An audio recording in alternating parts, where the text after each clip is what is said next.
श्री गुरु चरण सरोज रज निज मन मुकुर सुधार।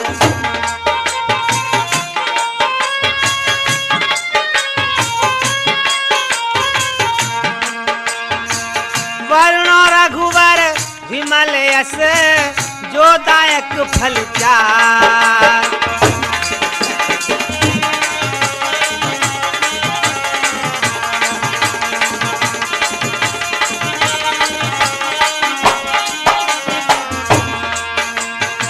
बुद्धहीन तन जान के सुमिरा पवन कुमार रामा। बल बुद्धि विद्या देहु मोहि हरऊ कलेश विकार।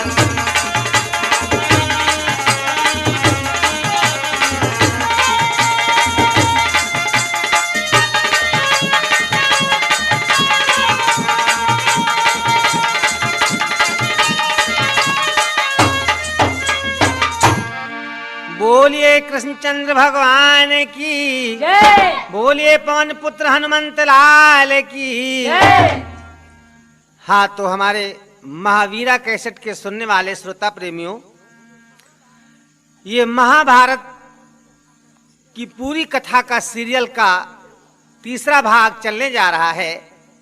यानी महाभारत की ये तीसरी कथा हम आपके समक्ष रखने जा रहे हैं, पांडवों की शस्त्र शिक्षा। तो बंधुओं, आज हम आपके सामने रखने जा रहे हैं महाभारत की पांडवों की शस्त्र की शिक्षा नामक कथा। इसमें आपको यह विदित होगा, यह ज्ञात होगा कि किस प्रकार से पांडवों ने अस्त्र शस्त्र की शिक्षा गुरु द्रोणाचार्य के द्वारा ली और किस प्रकार से दुर्योधन ने जगह जगह पर पांडवों का अहित चाहा। नारायणं नमस्कृत्य नारायणं नमस्कृत्य नरं चैव नरोत्तमं देवीं सरस्वतीं व्यासं ततो जय मुदीरयेत। तो जब से नृपवर पांडु ने त्यागा ये संसार,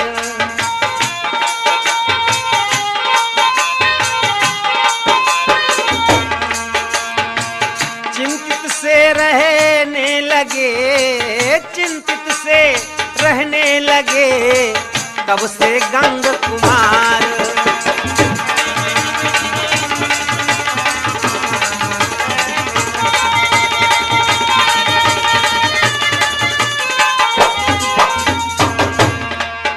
इससे पहले की कथा मेरे श्रोता प्रेमियों, हम आपको पांडवों का जन्म नामक कथा में सुना चुके हैं। जब देखिए पांडु महाराज की मृत्यु हो जाती है, उन्होंने संसार को त्याग दिया, तब से गंग कुमार यानी भीष्म पितामह जी चिंतित रहने लगे, बड़ा परेशान रहने लगे।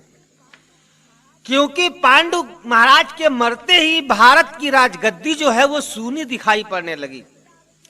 अब ये समस्या आ गई मेरे श्रोता प्रेमियों कि भारत की राजगद्दी को कौन संभालेगा, क्योंकि महाराज धृतराष्ट्र जन्म से अंधे हैं, दिखाई नहीं पड़ता उनको, और जो विदुर हैं वो शुद्रानी के पुत्र हैं। असली गद्दी के हकदार जो हैं वो भूपाल युधिष्ठिर महाराज हैं, लेकिन वो भी नादान हैं, बच्चे हैं, वो राज्य को कैसे संभालेंगे।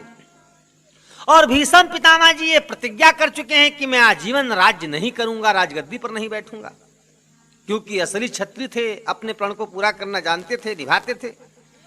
आखिर मजबूरन होकर के वो भारत की राजगद्दी धृतराष्ट्र को सौंपी गई, यानी महाराज धृतराष्ट्र राजगद्दी पर विराजमान किए गए।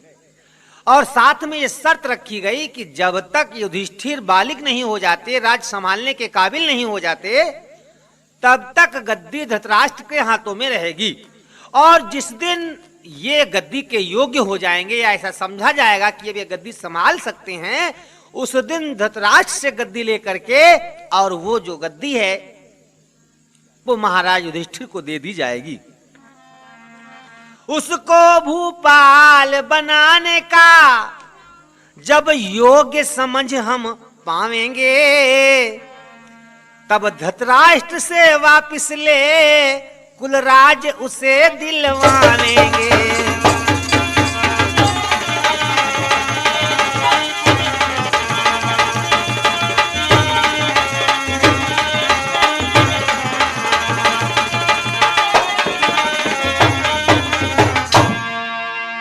ये विचार धृतराष्ट्र को बना दिया भूपाल, मंत्री बनकर राज की करने लगे संभाल। ये योजना बना करके महाराज धृतराष्ट्र को तो गद्दी सौंप दी गई और गंग कुमार यानी भीष्म पितामह जी महाराज मंत्री बनकर के राज्य की देखरेख करने लगे। धृतराष्ट्र जी गद्दी पर तो बैठते थे, लेकिन उनमें एक खासियत थी कि अपने बच्चों से ज्यादा वो पांडवों को मानते थे, क्योंकि पांडव जो थे वो बचपन से ही बड़ा शील स्वभाव के थे, जिनमें सबसे बड़े युधिष्ठिर हैं जो कि अपार सत्यवादी और बड़ा ही शांत स्वभाव वाले हैं। भीमसेन जो हष्ट पुष्ट हैं, तेजस्वी हैं, अद्भुत बल रखते हैं। और अर्जुन तो स्वभाव से चंचल थे ही भैया, वीर थे, उच्चभिलाषी थे। सहदेव और नकुल ये सुंदरता और गुणों में सबसे बढ़े चढ़े थे। और उधर क्या होता है, पांडवों की तो विशेषता आपने सुनी, अब कौरवों की विशेषता सुनिए। अरे कौरवों में जो सबसे बड़ा था दुर्योधन, बहुत दुष्ट, कुबुद्धि, नीच, छल करने में सबसे आगे। देखने में तो भैया सीधा साधा था, लेकिन था पूरा बगुला भक्त। इसके जितने भाई थे, दुर्योधन के जितने भाई थे, वो महादुष्ट, अपार दुष्ट, जो कि औरों को देख करके कभी भी खुश नहीं होते थे और हमेशा जलते रहते थे एक दूसरे से। इधर दुर्योधन को जब से ये मालूम पड़ा कि राज युधिष्ठिर को मिलेगा और हम आज्ञाकारी बनकर उनकी सेवा करेंगे, ये तो सुनते ही उसका मन और कुढ़ने लगा। बस रात दिन ये सोचता है कि मैं राजा कैसे बनूं। इसमें कोई आश्चर्य वाली बात नहीं है भैया, ये दुष्टों का स्वभाव ही ऐसा होता है, इसमें अचरज की बात नहीं।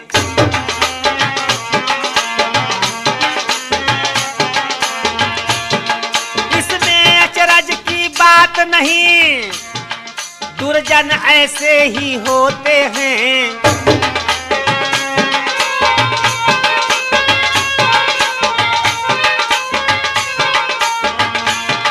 गैरों की बढ़ती को सुनकर, गैरों की बढ़ती को सुनकर दिन रात हृदय में रोते हैं।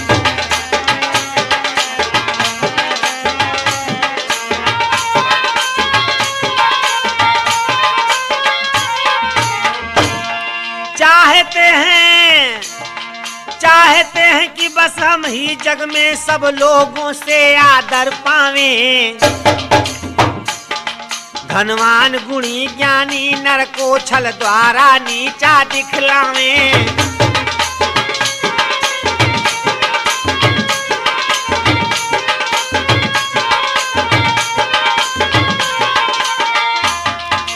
दुष्टों का है परम धर्म।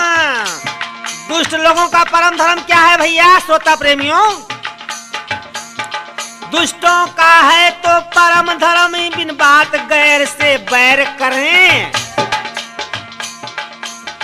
अरे भैया मिश्रा, नवीन तू भी सुन ले।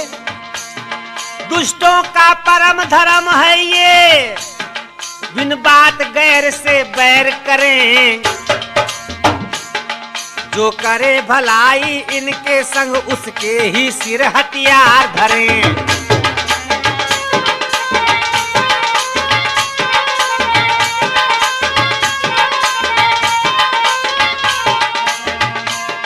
अरे जो नीच प्रकृति के लोग होते हैं वो बिना मतलब के एक दूसरे से बैर मानने लगते हैं, ईर्ष्या करने लगते हैं। जो इनके साथ भलाई करता है ये उसके साथ हमेशा बुराई करते हैं। अस्तु विधाता दे नहीं और इन लोगों का संग दुष्ट संग नहीं दे विधाता, और पल भर भी सुख ना मिले होए रंग में भंग। दुर्योधन भी भैया इसी श्रेणी का नायक था, बड़ा दुष्ट, बड़ा ही पापी, क्योंकि पांडवों से हमेशा जला करता था। वो वजह ये थी कि पांडव बचपन से ही व्यायाम और नियम किया करते थे, इसलिए हर एक बात में इन 100 से 5 पांडव हमेशा अच्छे थे, जिनमें कि बलवीर वृकोदर यानी भीम, वो तो हमेशा सबसे ज्यादा ताकत रखते थे, लासानी थे। अरे इकले ही सब लोगों के जोशों को पानी पानी कर देते थे। जानते हो भीम क्या करते खेल खेल में? हालांकि भीम के मन में कोई बैर भाव नहीं था, ना वो किसी ईर्ष्या दुश्मनी भाव से ऐसा करते थे। लड़कपन की उम्र थी, हो भैया बचपन की उम्र। बालक बंदर एक स्वभाव, और जहां जाई ता करे उपाऊ। बच्चे और बानर और संत सब एक ही स्वभाव के होते हैं, क्षणई रुष्टा क्षणई तुष्टा। बैर भाव नहीं था, लेकिन लड़कपन के मारे बचपन में ही भीम जी क्या करते कि दुर्योधन के भ्राताओं के ये मस्तक पकड़े लड़ा देते।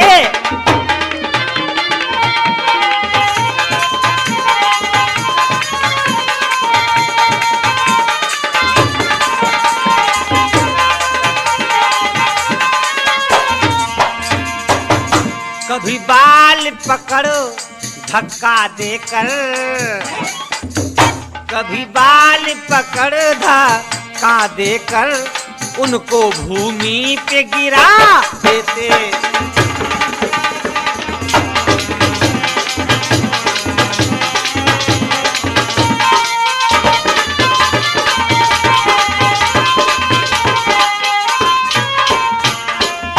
जब प्राण कंठ तक आ जाते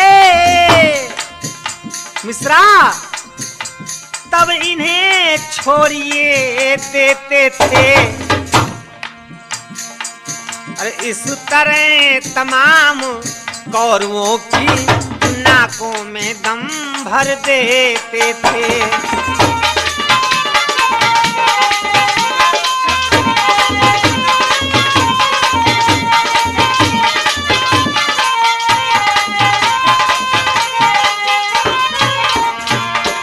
जब बेचारे अंधपुत्र यानी कौरव जब डर के मारे पेड़ पर चढ़ जाते, तो भैया दाता राम जी जानते हो भीम क्या करते थे? क्या करते थे?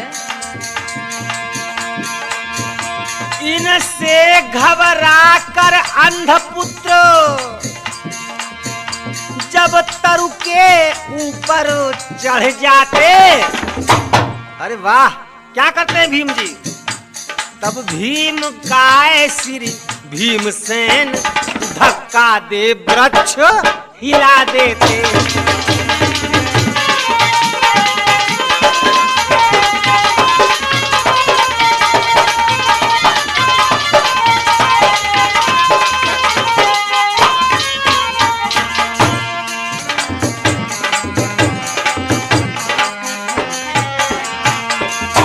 गिरते थे पटापट भूमि पर।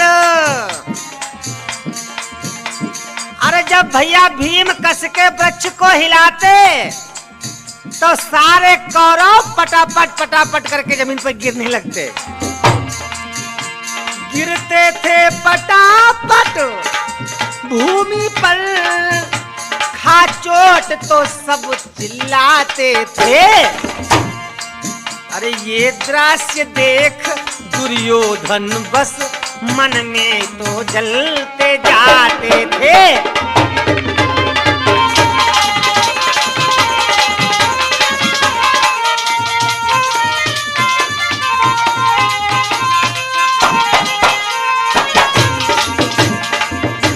अरे दुर्योधन अपने मन में सोचता है मेरे प्यारे श्रोता प्रेमियों कि अगर हम 100 मिलकर भी इस भीम का मुकाबला करेंगे तब भी हम इससे नहीं जीत सकते। रात दिन भीम की ताकत जो है वो दुर्योधन को खलने लगी। रात दिन ये सोचता है ऐसा कौन सा उपाय करूं, ऐसी कौन सी तरकीब करूं जिससे भीम मर जाए, बस भीम मर जाए। भीम मरा कि फिर तो चारों पांडव बेकार, इनको तुम कोई मिलकर मार डालेंगे। लेकिन भीम का मरना बहुत जरूरी है। रात दिन सोचता था। सोचते सोचते एक दिन इसको एक तरकीब नजर आ गई।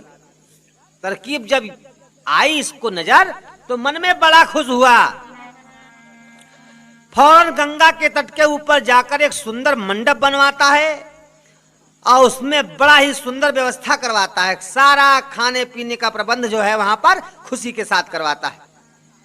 उसके बाद फिर ये पहुंचता है कपटी दुर्योधन युधिष्ठिर के पास। कहने लगा, हे भैया, आज कितना अच्छा मौसम है, आकाश में कितने बढ़िया बादल छाए हुए हैं, हवा भी मीठी मीठी चल रही है। चलो आज गंगा तट पर जो है वो चल करके पूरे दिन रुकेंगे और संध्या को जो है वो आराम करके घर आवेंगे। बेचारे युधिष्ठिर कपटी तो थे नहीं, बड़े धर्मवान थे। वो आज समझ नहीं पाए। भीम अर्जुन इत्यादि को बुला करके आज चलने के लिए तैयार हो गए। गंगा के तट पर सभी राजकुमार पहुंचते हैं। मंडप की शोभा को देख करके, जो मंडप दुर्योधन ने बनवाया था, सभी भाई सभी लोग बड़ा प्रसन्न होते हैं। बड़े सुंदर सुंदर खेल वहां होने लगे। इसके बाद खेलते खेलते जब दोपहर का समय आ गया, तो अब दुर्योधन ने कहा, भाई अब भोजन का समय आ गया है। बढ़िया बढ़िया मीठी मीठी खाने की वस्तुएं मंगवाई। और उसने किया क्या, उस पापी दुर्योधन ने क्या किया कि कुछ मीठा मंगवाया और उस मीठे में घोर जहर मिलवा दिया और अच्छी अच्छी लच्छेदार बातें करके वो सारा जहर वाला मीठा भीम को हंस हंस करके खिला देता है। दुर्योधन को भीमसेन भाई ही मानते थे, इसलिए बेचारे उनको क्या मालूम कि मेरे साथ धूर्त कपट कर रहा है। निष्पाप निष्कपट होकर के बड़े प्रेम से वो सारी मिठाई भीम खा जाते हैं। उन्हें क्या पता था कि हमें धोखा देगा। सारी मिठाई खा डाली। ये देख करके दुर्योधन सुयोधन मन में बड़ा प्रसन्न होता है कि अब मेरी योजना धीरे धीरे आज कामयाब होते नजर आ रही है। भोजन करने के बाद, भोजन कर फिर बाल सब गंगा जल में जाए,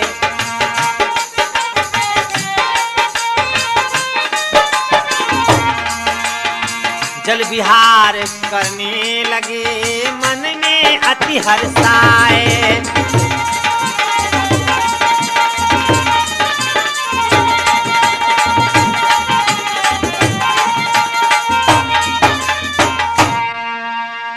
धीरे धीरे सब लोग गंगा के तट पर गए, किलोले करते रहे, गंगा में स्नान करते रहे। और जब धीरे धीरे शाम का समय आया तो सब अपने मंडप की तरफ आराम करने के लिए आ गए। अकेले बेचारे भीम वहां रह गए, क्योंकि इनको तो अपने होश ही नहीं था। बार बार जी घबरा रहा था। शरीर की सारी शक्ति मारे जहर के लुप्त हो गई थी। आंखों में अंधेरा छाया हुआ था। स्थिर शरीर बेहोश अपनी सुध बुध खोकर बेचारे भीम गंगा के तट पर पड़े हुए हैं। केवल दुर्योधन ही ये भेद जानता था। सब बेचारे जितने थे पांडव आए, दिन भर के थके हुए थे, कुछ ध्यान नहीं दिया और बेदम बेचारे सो गए। इधर फौरन दुर्योधन चुपके से जाता है, देखता है हाँ पांडव सो गए। चुपके से गया और कुछ लताएं पताएं लेकर के और भीम को खूब कस के बांध दिया और नदी में डाल देता है। आज जब नदी के अंदर डाल देता है मित्रों, पटका फिर बीचों बीच उन्हें उल्टे पांव वापिस आया। चुपचाप सो गया डेरे में, कोई भी जान नहीं पाया। आज कोई नहीं जान पाया। दुर्योधन चुपके से लेकर इनको जल के अंदर डाल देता है। गंग तरंग बड़ा उत्तंग ढंग से बह रही थी। अरे बहते बहते बिंदुओं भीम जो है वो कहां पहुंच गए, नागलोक पहुंच गए। जब मनुज को देखा नागलोक में आते हुए तो सारे नाग दौड़ पड़े, इनको काटने के लिए डसने लगे। मारे काट काट कर इनको डसने का प्रयास करने लगे। लेकिन जब ईश्वर चाहता है तो बड़ी अजीब गति होती है। उन्होंने तो काटा था गुस्से में, मगर जितना वो काटते हैं उतना ही इनका विष जो है वो उतरता जाता है भीम का। हाँ बंधुओं, यहां पर एक बात और बता दूं, ये नाग एक जाति थी और ये ऐसी जाति थी जो नागों के विष को चूस करके उतारने में बड़ी निपुण मानी जाती थी। तो जितना काटते जाते हैं उतना भीम का नशा उतरता जाता है। जब धीरे धीरे भीम की बेहोशी सही हुई तो मारे गुस्से में पता नहीं कितने नागों को पैरों से रौंद डाला, कितनों को उठाकर पृथ्वी पर पटक डाला और कितनों को मार डाला, धराशाही कर दिया। बचे खुचे बेचारे फौरन ही अपने राजा नागलोक में पहुंचते हैं, नागराज के पास, और कहने लगे महाराज दुहाई हो, दुहाई हो, अरे मृत्यु लोक से एक पता नहीं लड़का आया है, उसने हम सबों की हालत बेहालत कर दी है। हम नहीं कह सकते हैं कौन है वो, नर है या देव कुमार कोई।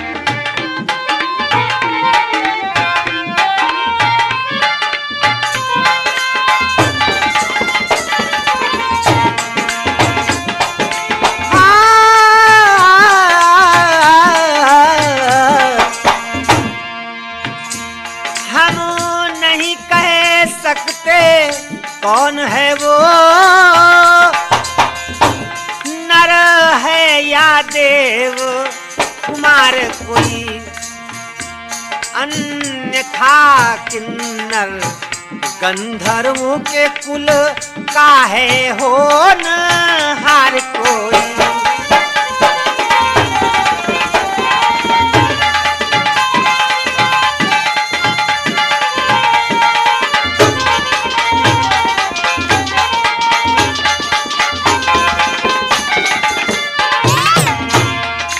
अच्छा हो आप चल कर देखें,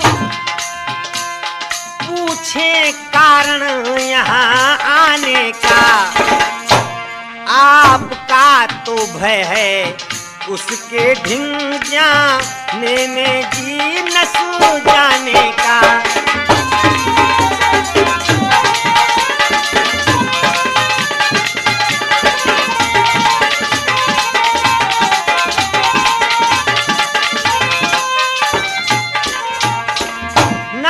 कहने लगे महाराज पता नहीं एक बालक कहां से आया है, मेरा तो ख्याल ये है पता नहीं नर है, किन्नर है, गंधर्व है, बड़ा शक्तिशाली है। अब आप ही चलिए और खुद आप उससे मिल लीजिए। अपने मंत्रियों के साथ नागराज बासुकी जो है वो आता है, भीमसेन से सारा परिचय पूछता है। भीमसेन उसे अपना मस्तक झुकाते हैं और जो दुर्योधन ने उनके साथ दुर्व्यवहार किया था उसको बता डालते हैं। जब दुर्योधन का दुर्व्यवहार सुनते हैं बासुकी नाग तो बड़ा क्रोध में आए, कहा बेटा तुम चिंता मत करो, अरे मैं तुमको ऐसी एक बूटी पिलाऊंगा जिससे तुम्हारा शरीर फौलाद के समान, लोहे के समान हो जाएगा। धनवंतर ने हमको बूटी बताई थी, इसको पी करके जो पीता है उसके अंदर 10,000 हाथियों की ताकत आ जाती है। अरे इसको पीने वाला महाबलवान हो जाता है। यूं कहे अपने महलों में ला नृप ने बलवीर बढ़ाने को, धनवंतर निर्मित अमृत समरस दिया इन्हें पी जाने को। बेटा पी जाओ, 10,000 हाथियों की ताकत आ जाएगी, फिर तुम्हारा कौरव लोग कुछ नहीं बिगाड़ सकते, दुर्योधन कुछ नहीं बिगाड़ सकता। भीम ने मन में सोचा कि तो लाओ आज खूब कस के पी ले, जिसमें और खूब कस के ताकत आ जाए दुर्योधन को मारने के लिए। तो हर्षित होकर कुंती सुत और लगे करन रसपान। कितना पान किया भैया श्याम बिहारी? 8 कुंड सोखे तुरत तृप्त हुए तब प्राण।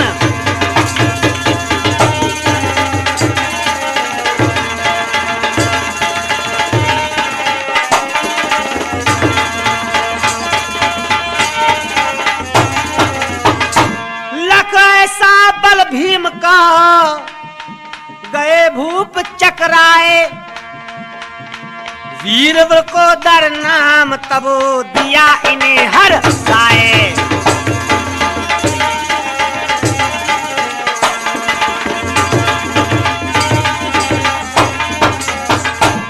8 कुंड भैया पी गए एक ही बार में। महाराज भीम जब देखा इनका इतना बल तो बासुकी नाग इनको प्रकोदर की पदवी देते हैं। आज जब उस औषधि को पिया तो फौरन सुस्ती आ गई, इनको नींद आ गई, शरीर स्थिर हो गया और जब शरीर स्थिर हो गया, आंखें सोने से सैया पर गहरी निद्रा आई और एक पूरा 18 बीत गया तब इनकी नींद खुली। यानी 8 दिन के पश्चात जब इनकी निद्रा खुलती है तो बदन बिल्कुल जो है फूल के समान हो गया, ताकत से भरपूर हो गया।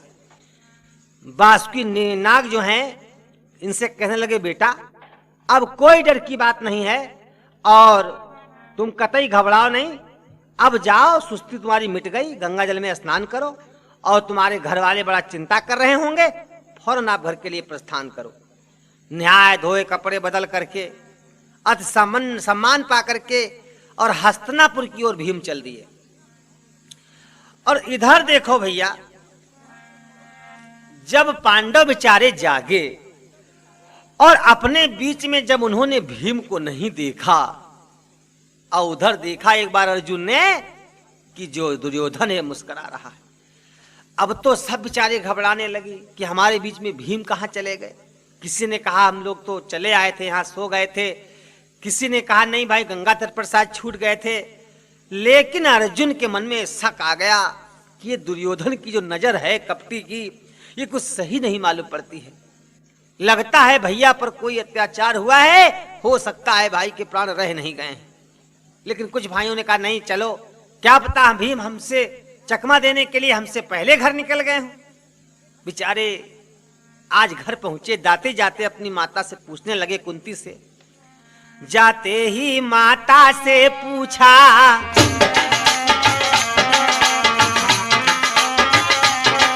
जाते ही माता से पूछा, क्या भीम यहाँ पर आया था।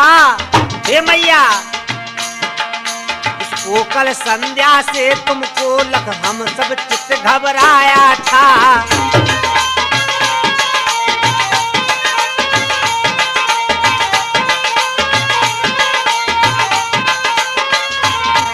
शक होता है दुर्योधन पर क्योंकि हम सेवा जलता है और मार डालने की खातिर कई प्रकार से छल करता है।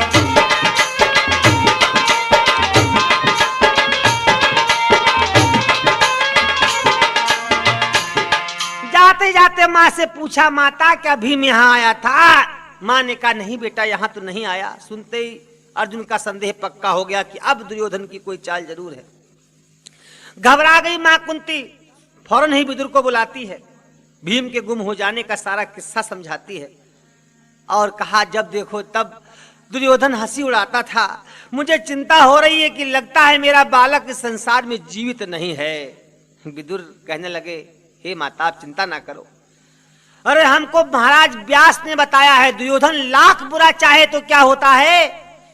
महाराज व्यास ने बताया है कि तेरे पुत्र बड़े ही आयु वाले हैं, इसलिए अपने हृदय को समझा ले कि भीम को कुछ नहीं होगा, वो निश्चित जहां भी होगा कुशल होगा। इधर तो माता कुंती भगवान कृष्ण की प्रार्थना करती हैं। कई रोज बीत गए सोचे सोच में। इधर कई दिनों के बाद भीम जो है वो नागलोक से आकर के माँ के चरणों को चूमते हैं। बोलिए कृष्णचंद्र भगवान की जय। अरे अपने प्यारे बेटे को देखा तो माँ का हृदय भर आया। अपने प्यारे सुत को लख कर माता को बहुत खुशी छाई।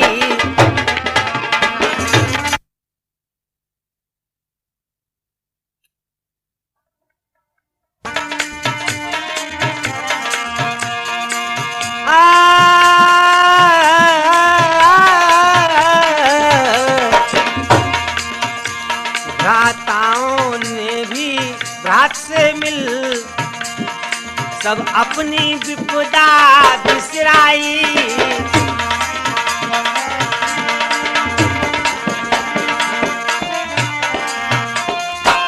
फिर नागलोक में हुआ जो था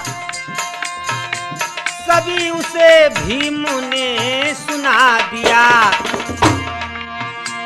सुन बचन युधिष्ठिर ने सबको इस प्रकार कहना शुरू किया।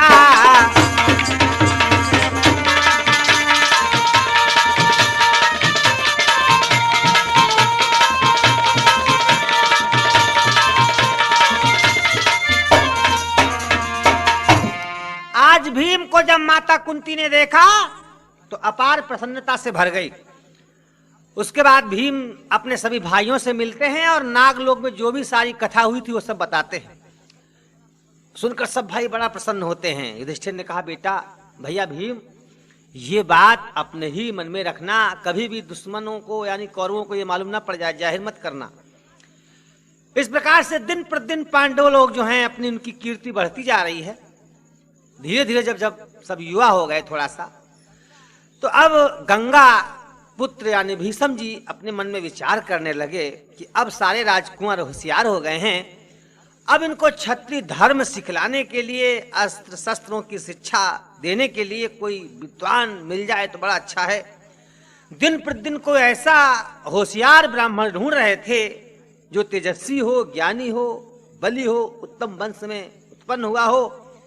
यही महाराज की इच्छा थी भीष्म जी की। वैसे हार्दिक इच्छा इनकी ये थी कि अगर द्रोणाचार्य जी मिल जाएं और उनसे हमारे बच्चों को शिक्षा मिले तो बड़ा ही अच्छा होगा। मित्रों, ये द्रोणाचार्य जी जो थे यानी द्रोण, ये भारद्वाज के बेटे थे और गंगा के तट पर अग्निवेश महर्षि जो ऋषि थे उनके आश्रम में विद्या का अध्ययन किया करते थे। वर्षों तक ये ब्रह्मचारी रह करके अपने गुरु की सेवा करते रहे। एक दिन गुरु ने प्रसन्न होकर के इनको, द्रोण को, सारी विद्याएं सिखा डाली।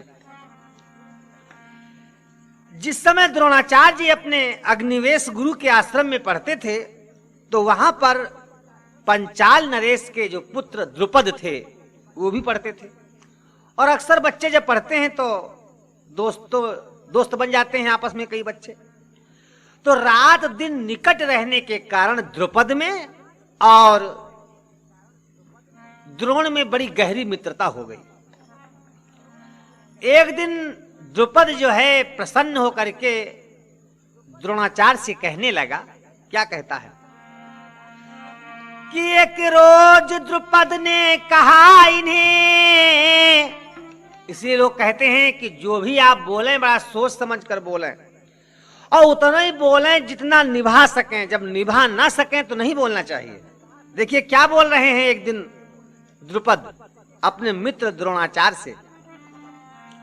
एक रोज द्रुपद ने कहा इन्हें कि जब मैं राजा हो जाऊंगा, प्रण करता हूं सच्चे दिल से, मैं आधा राज दिलाऊंगा।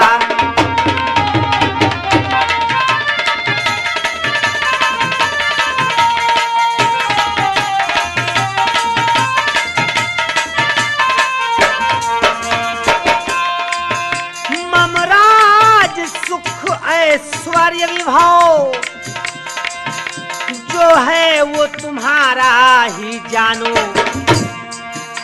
ममराज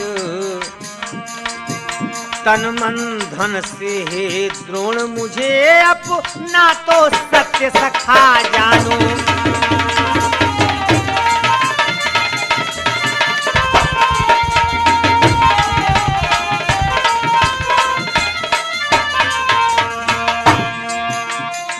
शिक्षा पूर्ण हुई इनकी, उनकी द्रौपद वापिस आए और द्रोण भी धनुधारी बनकर अपने ग्रह पहुंचे हर्षाए।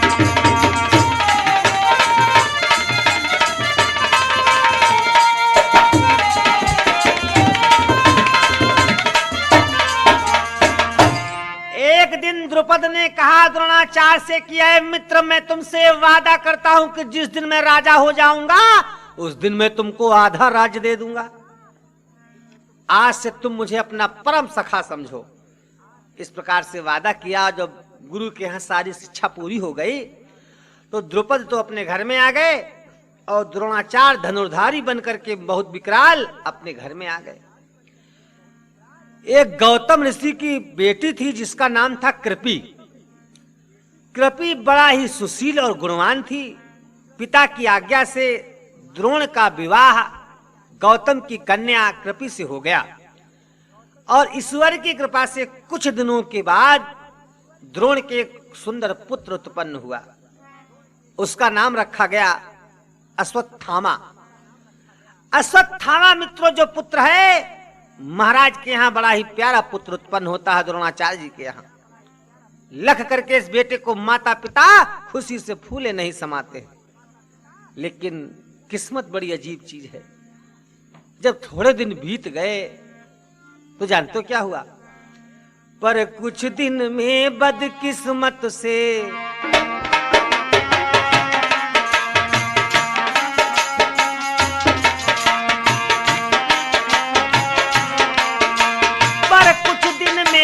बदकिस्मत से कंगाल द्रोण महाराज हुए।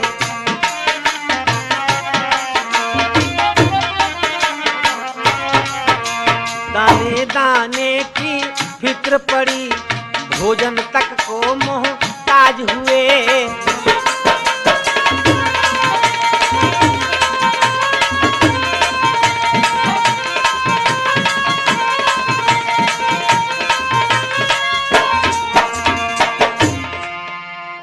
थोड़े दिन के बाद द्रोणाचार्य जी के ऊपर बड़ी गरीबी आ गई। दाने दाने को मोहताज हो गए। फिक्र बढ़ गई कि भोजन कहां से किया जाए, ऐसी नौबत आ गई। एक रोज घर बैठे इन्होंने संदेश सुना कि परशुराम जी जो हैं वो वन में तपस्या करने जा रहे हैं और वो इस समय अपनी दौलत और अस्त्र शस्त्र सब जो है दान कर रहे हैं। जो भी ब्राह्मण वहां पर जाएंगे वो अपनी सारी मुराद लेकर के आएंगे। ये सुनकर के कि चलो हमको भी कुछ मिल जाए। बेचारे द्रोणाचार्य जी पहुंचते हैं कहां? परशुराम जी के पास। और पहुंच करके मस्तक झुकाते हैं और हाथ जोड़ करके कहने लगे क्या कि मैं कहां, कहने लगे और कहां की दीन दरिद्री हूं, धन के अभाव यहां आया हूं।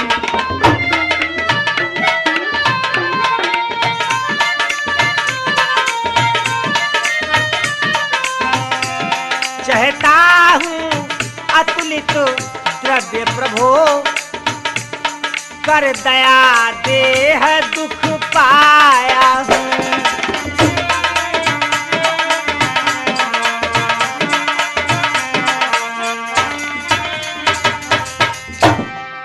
द्रोण कहने लगे महाराज मैं ब्राह्मण हूं, महादरिद्री हूं, धनवान तो नहीं हूं, दरिद्री हूं, है इसलिए नाथ मैं कुछ द्रव्य आपसे मांगने के लिए आया हूं, मुझ पर दया कीजिए। द्रोण की बात जब सुनते हैं तो परशुराम जी कहने लगे ए ब्राह्मण, जो कुछ हमारे पास धन था वो तो हम सब ब्राह्मणों को दान दे चुके हैं दान में, अब मेरे पास कुछ नहीं रह गया है, काहे से मैं तेरा सम्मान करूं? मेरी समझ में नहीं आ रहा है कि अब मैं तुझे क्या दान करूं। हाँ मेरे पास कुछ अस्त्र शस्त्र जो हैं वो बकाया रह गए हैं, अगर ब्राह्मण तुम चाहते हो तो वो मैं तुमको दान में सिखला सकता हूं। बोलिए कृष्णचंद्र भगवान की जय। तो जब मित्रों अस्त्र शस्त्र की शिक्षा सुनते हैं कौन? महाराज द्रोण, तो मन में बड़ा प्रसन्न हो गया, हाथ जोड़ करके कहने लगे किससे? परशुराम जी से। परशुराम जी से कहने लगे द्रोणाचार्य जी देखो जो जिस चीज का शौकीन होता है ना उसे वही चीज प्यारी होती है। पहलवान से कोई कहने लगे कि हम तुमको 2-4 पहलवानी के दांव सिखा दें तो बड़ा प्रसन्न हो जाएगा। गांजा पीने वाले से कोई कहे भैया हम तुमको अच्छा अच्छा गांजा पिला देंगे, बड़ा प्रसन्न हो जाएगा। मदिरा पीने वाले को यदि मदिरा पिलाने वाला मिल जाए तो वो बड़ा प्रसन्न हो जाएगा। संगीतकार को कोई संगीत सिखाने वाला मिल जाए तो बड़ा प्रसन्न हो जाएगा। उसी प्रकार से द्रोणाचार्य जी को जब ये ज्ञात हुआ कि परशुराम जी ये कह रहे हैं कि हम जो कुछ भी अस्त्र शस्त्र है तुम्हें सिखा सकते हैं, तो द्रोणाचार्य जी को मालूम था कि इनके पास एक से एक सुंदर जो हैं वो महाअस्त्र हैं।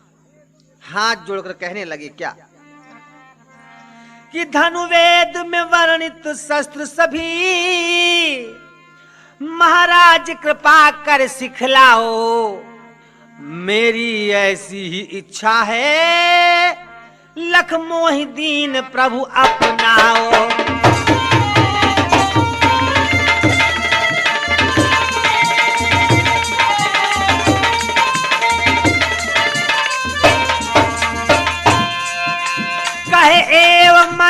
रघुनंदन ने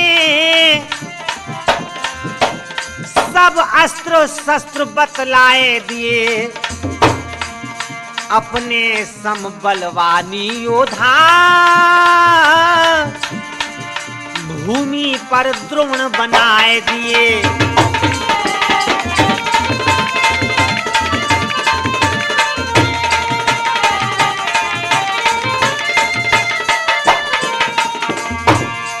आज सारे अस्त्र शस्त्र परशुराम जी ने आज सिखा दिए और अपने समान योद्धा पृथ्वी के ऊपर द्रोणाचार्य जी को बना दिया।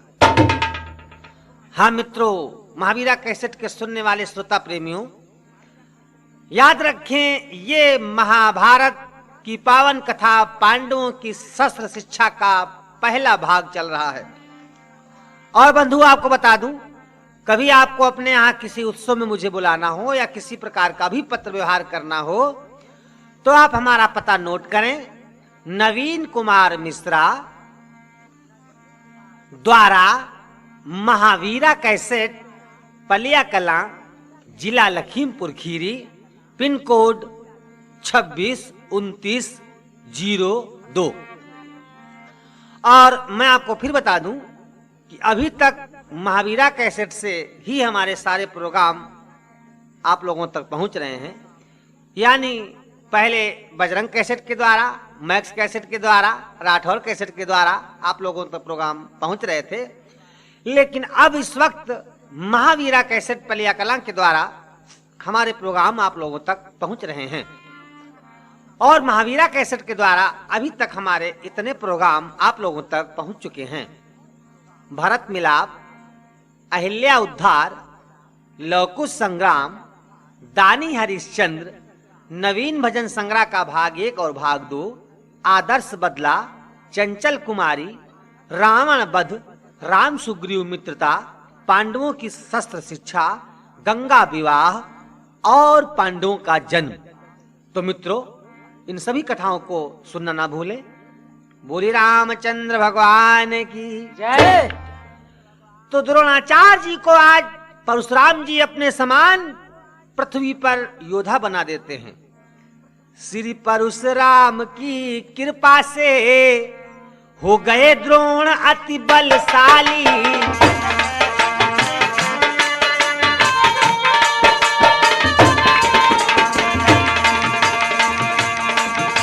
पर रहते थे दिन रात दुखी, क्योंकि थी घर में कंगाली।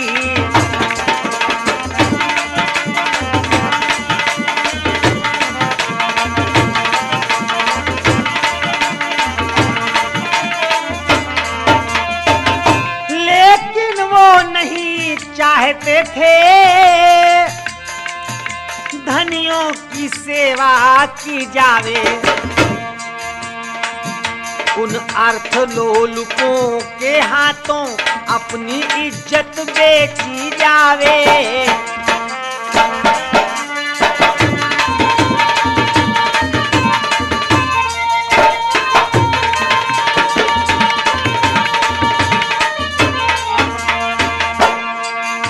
अस्तु निस दिन स्वतंत्र रहकर ज्यों त्यों कर समय बिताते थे। जो मिला उसी से तुष्ट होए जगदीश्वर के गुण गाते थे।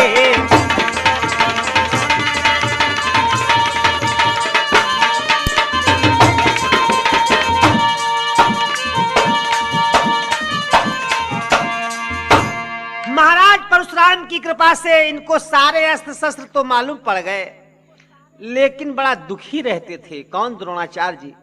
क्यों रहते थे मित्रों? क्योंकि घर में कंगाली यानी गरीबी ने पूरा बसेरा कर लिया था। और परशुराम के शिष्य द्रोणाचार्य जी ये चाहते भी नहीं थे कि हम अपनी विद्या जो है वो धनवानों के हाथ बेचें, जो कि लालची, लोभी और कला को न समझने वालों के हाथ अपनी इज्जत को बेचें। ये कभी नहीं चाहते थे द्रोणाचार्य जी। इसीलिए बेचारे रात दिन अपना समय किसी प्रकार से रूखा सूखा खाकर, एक टाइम खाकर बिता रहे थे।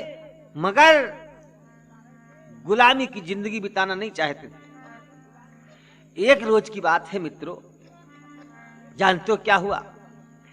अश्वत्थामा ने लखे एक दिवस निज मित्र, पान कर रहे हैं खड़े गो का दूध पवित्र। द्रोणाचार्य जी का पुत्र अश्वत्थामा भी बालक ही है। माता पिता तो अपनी गरीबी, अपनी भूख छिपा सकते हैं, लेकिन बच्चा तो बच्चा है। अश्वत्थामा बालक ने एक दिन देखा कि कुछ बच्चे दूध पी रहे हैं, तो आज दूध को जब पीते हुए देखा तो मन में ललचा करके अपने पिता द्रोण के पास पहुंचता है अश्वत्थामा और कहने लगा क्या कि लख इन्हें पिता के पास गया, ये भी मन में ललचाता हुआ।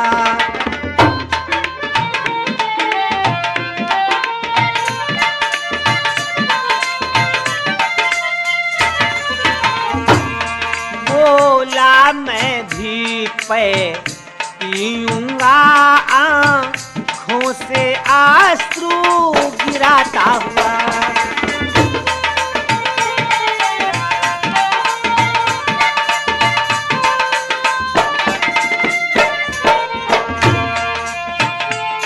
साधारण सी वस्तु के लिए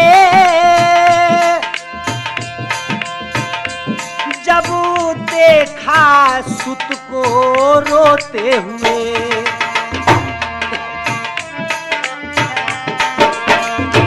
एक लंबी सांस परित्याग बोले हैं यूं दिखलाते हुए।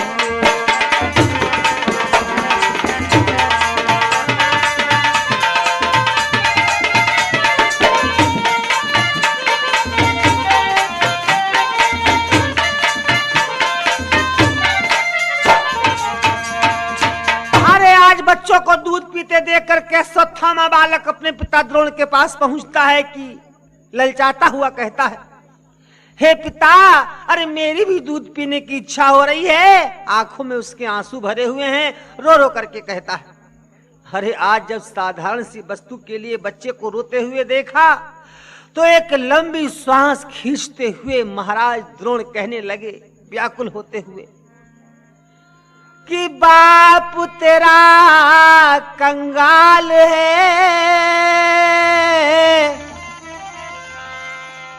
नहीं है घर में गाय,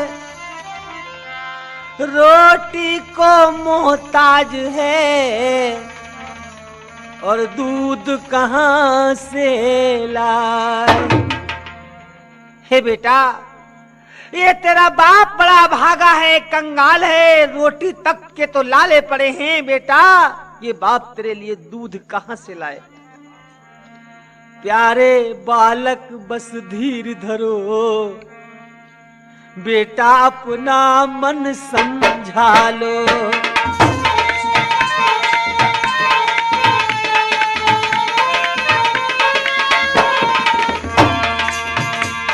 जाओ घर में माँ से मांगो, जो मिले उसे सुख से खा लो।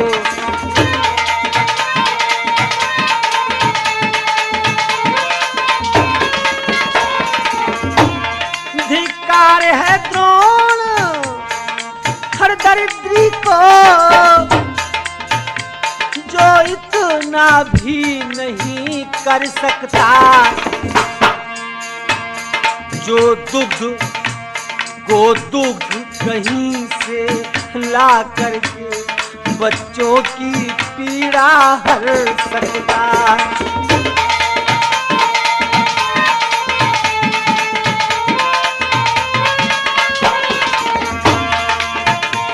हाँ, कौन जन्म के पापों का ये उदय हुआ प्रतिफल मेरा। हाँ, कौन जन्म के पापों का ये उदय हुआ प्रतिफल भारी। हे दीन बंधु रक्षा करना है शरण आपकी गिरधारी।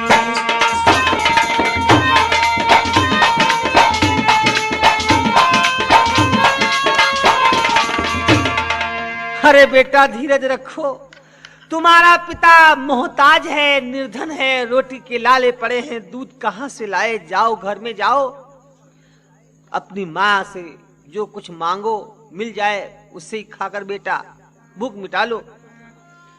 आज धिक्कार है द्रोण तुझ पर, लानत है जो आज एक छोटी सी वस्तु तू अपने अरे बच्चे को नहीं दे सकता।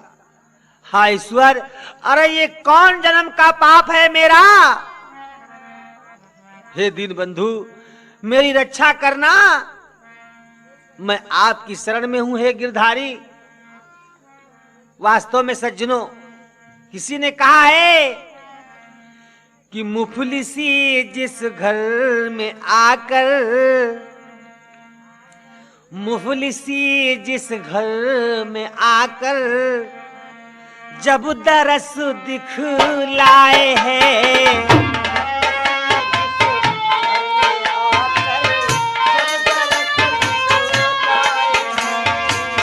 मुफलिसी जिस घर में आकर जब दरस दिखलाए है,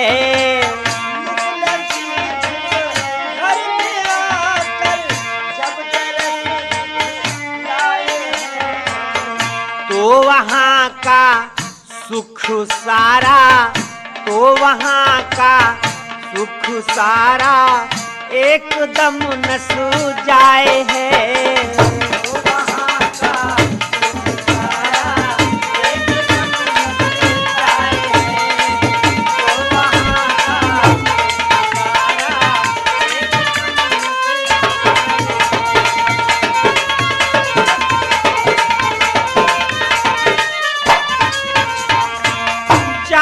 जितना भी बली बिल्कुल निरोगी हो बदन,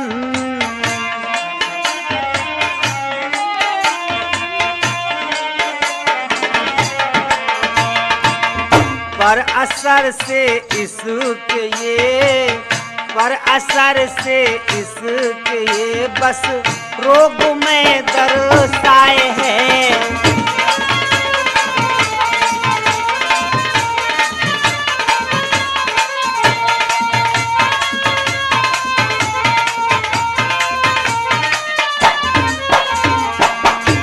सुशीला नारी चाहे पुत्र आज्ञा पाले हो, सुशीला नारी चाहे पुत्र आज्ञा पाले हो।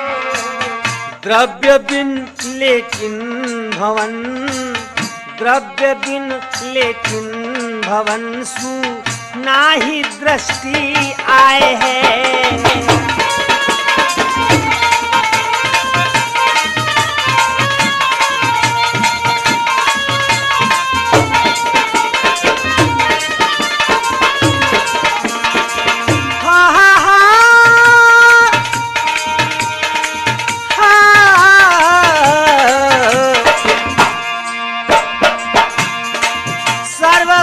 संपन्न नर मुँह रख कहाते इस बिना, रख कहाते इस बिना। धन के बिना सारा विद्वान मूर्ख ही माना जाता है, और अति मूर्ख धनी, और अति मूर्ख धनी सर्वत्र आदर पाए है।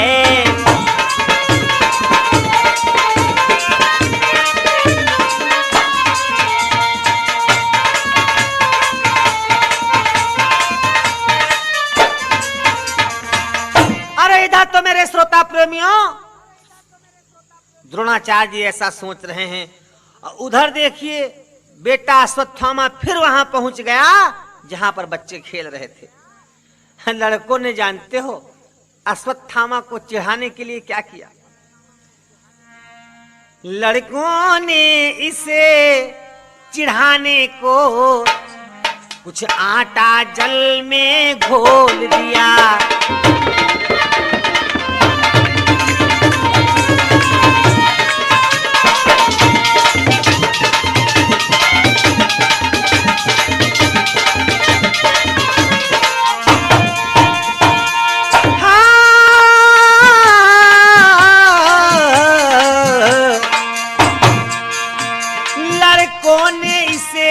चिढ़ाने को कुछ आटा जल में घोल दिया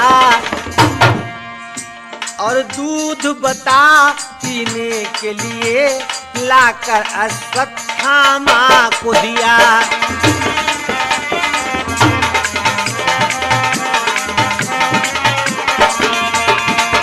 अरे मेरे श्रोता प्रेमियों, कुछ लड़के एक पात्र में आटा घोल करके लाते हैं और अश्वत्थामा को चढ़ाने के लिए कहते हैं लो ये दूध पी लो। बेचारा भोला भाला अश्वत्थामा दूध के लालच में आज उस आटे को ही दूध समझकर पीने लगता है। इसने समझा ये दूध ही है, अस्तु मन में अति हर्षाया और नाच नाच कर पीने लगा। बच्चों के हाथ मौका आया।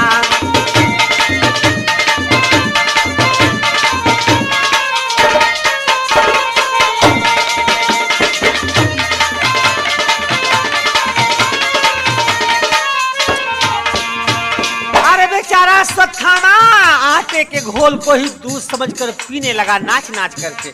लड़के चिढ़ाने लगते हैं क्या? मन माने व्यंग वचन कहकर ताली दे हंसी उड़ाने लगे। सुन सुन कर उन शब्दों को श्री द्रोण घोर दुख पाने लगे।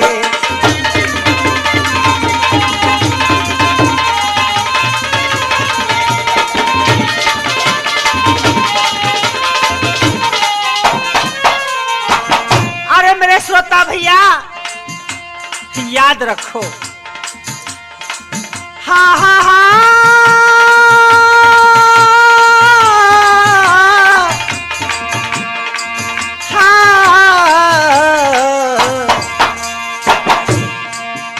शस्त्रों की चोटें खाकर तो एक बार आदमी बच सकता, पर ताने का जो घायल है, पर ताने का जो घायल है, उम्मीद नहीं जी रख सकता।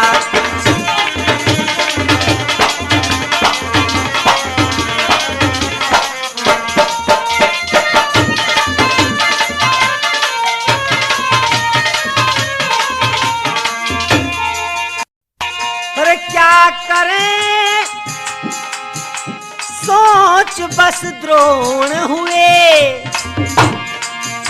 इतने में इन्हें याद आई द्रौपद की प्रेम भरी बातें, वो अचल मित्रता सुखदाई।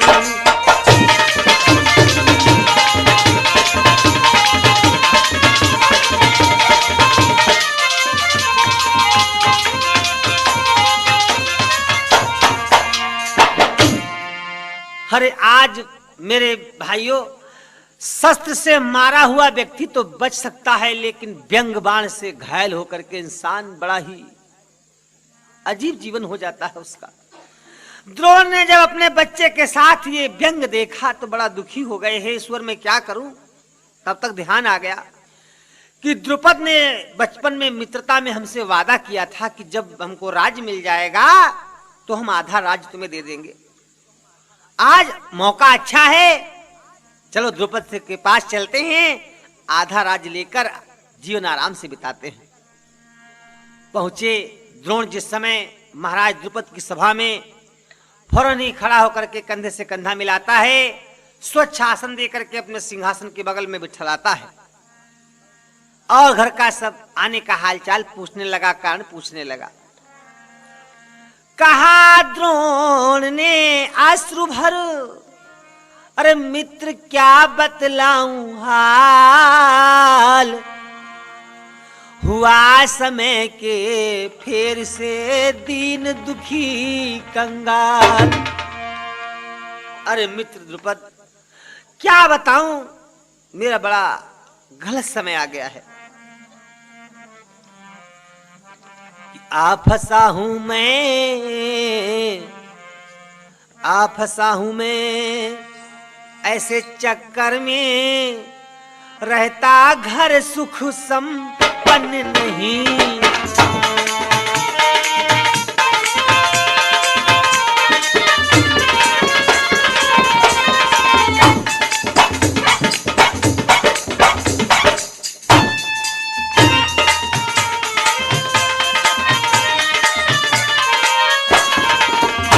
यदि अन्न मिला तो वस्त्र नहीं, और वस्त्र मिला तो अन्न नहीं।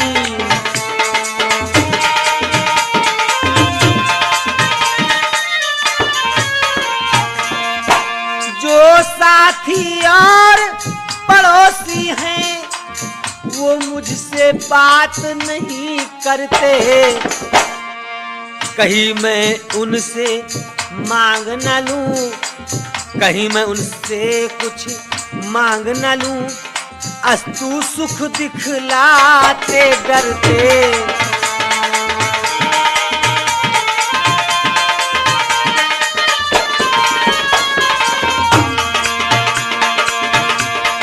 बस अब तो केवल तुम पर ही निर्भर है मेरी मन आशा। इस दीन मलिन दलिद्री की नृप करो पूर्ण अब अभिलाषा।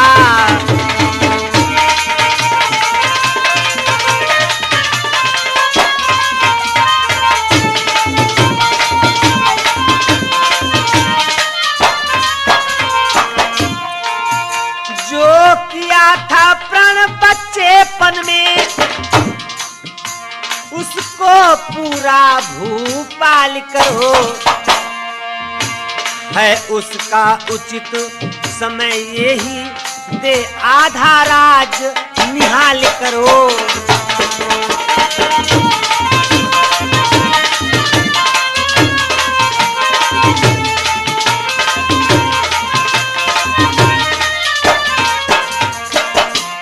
भैया मैं बड़ा दरिद्री हो गया हूँ, कंगाल हो गया हूँ। अरे मित्र मैं तुम्हारे पास आया हूं, तुमने बचपन में ये वादा किया था कि जब राजा हो जाओगे तो हमें आधा राज दोगे। आज मेरा वो समय आ गया है मांगने का, मुझे आधा राज देकर मेरी गरीबी दूर करो। बंधुओं, समय के साथ ये घमंडी दुनिया बदल जाती है। जब ऐसी बात सुनी तो कहने लगे, कौन द्रुपद? अरे द्रोण तू होश में तो है? कैसा बचपन कैसा वचन किसने कहा? बड़ा आया है राज्य के शौक में। अरे क्या सिंहों का भोजन कभी सियार भी करते हैं? आज जब बेढंगी बातें सुनी तो द्रोण कहने लगे, मित्र अरे कैसी बातें करते हो? क्या तुमको वो बचपन का दोस्ताना याद नहीं आया जिसमें तुमने कहा था कि मैं तुमको आधा राजपाट दे डालूंगा? आज कहने लगा, कौन द्रुपद? एक निर्धन ब्राह्मण, तुझे लज्जा नहीं आती है एक राजा का दोस्त बनने में? अरे क्या एक राजा और भिखारी की कभी बराबरी हो सकती है? कहा तू एक निर्धन और कहा मैं एक राजा। मेरा दोस्त बताने से पहले क्या तुझे लज्जा नहीं आती, तुझे शर्म नहीं आती? आज जब इस प्रकार से बंधुओं बड़ी बेइज्जती करते हैं, क्रोध आ गया, आंखों में तो आंसू भर आए। एक तो समय खराब था, लेकिन मारे लाल आंखें करके द्रोणाचार्य जी क्रोध में कहने लगे, सुन धूर्त, बस चुप हो जा, रह जा छत्री के नाम पर कलंक लगने वाले टीके। द्रुपद चुप हो जा, विश्वासघातियों का तो मैं अन्न तक खाना मेरे लिए हराम है। इस राजपाट की तो बात अलग छोड़ दे। तू अपने धन में, अपने घमंड में ऐसा चूर हो गया कि तुझे होश ही नहीं रहा कि मुझसे क्या कह रहा है। बस ठहर जा, ठहर जा, मैं तुझको भी साफ देकर मिट्टी में मिला देता हूं। एक ब्राह्मण का अपमान करने का फल अभी तुझे बताता हूं। लेकिन नहीं, तू राज के घमंड में भरा हुआ है, इसलिए मैं तुझको श्राप नहीं दूंगा। जा, मैं प्रतिज्ञा करता हूं कि मैं अपनी ताकत से ही तेरा राज छीनकर तेरे घमंड का मर्दन करूंगा। और सुन ले, अगर मैं अपने शिष्यों के द्वारा तुझको पराजित करा के, हरवा के, एक कैदी के समान बंधवा करके यदि अपने सामने ना मंगवा लूं, तो जानते हो क्या हो द्रोण? कहने लगे द्रुपद से, जो धनुष तोड़ सत खंड करूं, कर में ना मैं शस्त्र धारूं।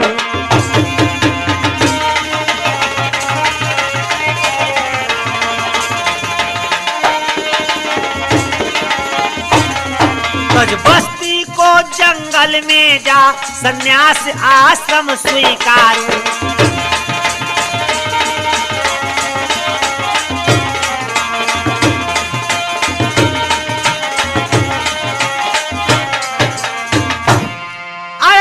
ऐसा ना कर सका तो धनुष को तोड़ डालूंगा, 100 टुकड़े कर डालूंगा, और उसी दिन से मैं जीवन भर क्षत्रिय होकर के भी शस्त्र ग्रहण नहीं करूंगा और आजीवन संन्यास धारण करके जंगल में भगवान का भजन करूंगा।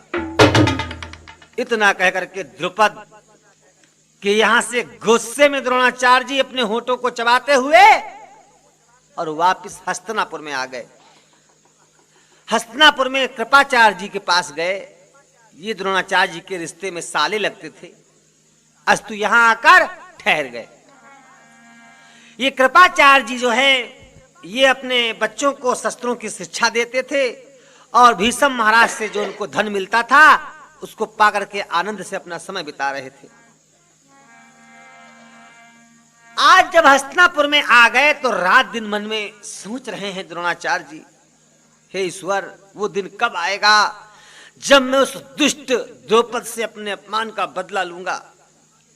मन ने तो चाहा कि लाओ हम भीष्म के पास जाएं और अपना सारा हाल कह दें और अपना प्रण पूरा करने की बात भी पक्की बता दें। विश्वास है वो इज्जत सम्मान करेंगे। लेकिन ये चाहते थे कि मैं खुद ना जाऊं, अगर किसी प्रकार से मुझे बुलावें वो इज्जत के साथ, तब मैं जाऊं तो कुछ और ही आनंद आएगा। इसी प्रकार से जब कई दिन बीत गए, लेकिन एक दिन कुछ मतलब सिद्ध होते नजर आया। देखा कि सारे कौरव पांडव खेल रहे हैं गेंद का खेल, और उनकी गेंद खेल खेल में जो है वो अनायास छूटकर एक कुएं में गिर गई। अब बेचारे उस गेंद को पाने की इच्छा बार बार करते हैं, बहुतेरा उपाय करते हैं, मगर कोई इस गेंद को निकाल नहीं पा रहे हैं। लज्जित होकर के कुएं के अड़ोस पड़ोस खड़े हुए हैं। इतने में सामने द्रोणाचार्य जी खड़े हुए थे। देखा कि एक ब्राह्मण धनुष्वान लिए खड़ा हुआ है, बड़ा ही तेजस्वी मालूम पड़ता है। तो बच्चे घेर करके द्रोणाचार्य जी से कहने लगे, कृपा करके आप हमारी गेंद को निकाल दो। मुस्कुरा करके द्रोणाचार्य जी कहने लगे, हमको बड़ा आश्चर्य है कि तुम लोग क्षत्रिय होकर के, कुरवंशी होकर के तुमने धनुर्विद्या नहीं सीखी। अरे जाओ, व्यर्थ ही जन्म गंवा दिया, धरती का भार बन गए। अच्छा आओ, अब मैं तुमको अपना कौशल दिखलाता हूं और देखो मैं तिनकों के द्वारा कैसे तुम्हारी गेंद को बाहर निकालता हूं। यूं कह द्रोणाचार्य ने तिनके लिए मंगाए,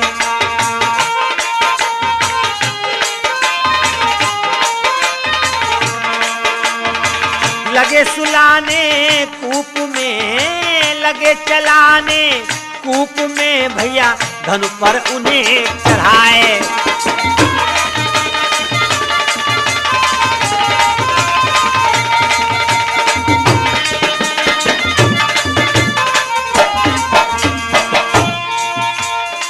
अब बल तिनका कंदुक में लगा,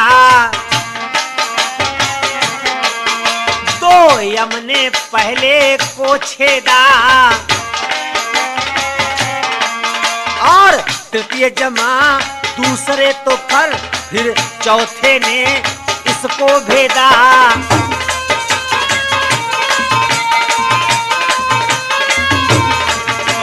यूं ही क्रम से जमते जमते क्षण की डोरी तैयार हुई, खींचा फिर आहिस्ता से उसे, इस तरह गेंद वो बाहर हुई।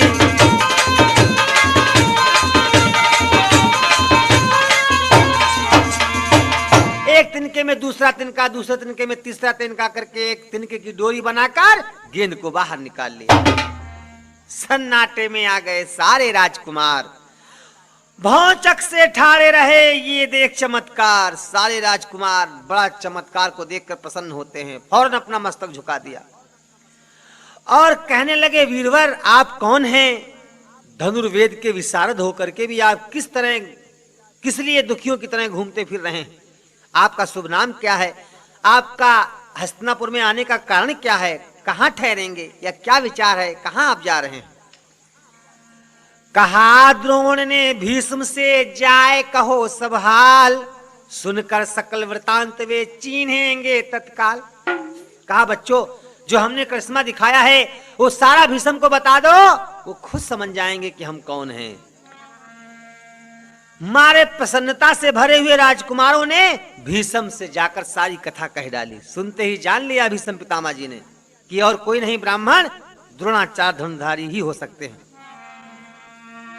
हर्षित हो जट भुलवा भेजा, अपने प्रति सम्मान किया।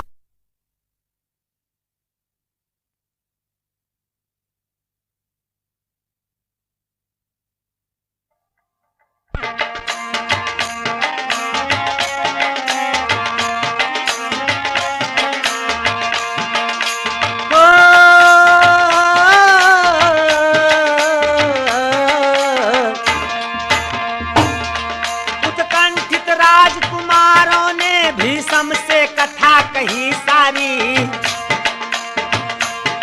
सुनते ही इन्होंने जान लिया, वो द्विज है द्रोण धनुर्धारी।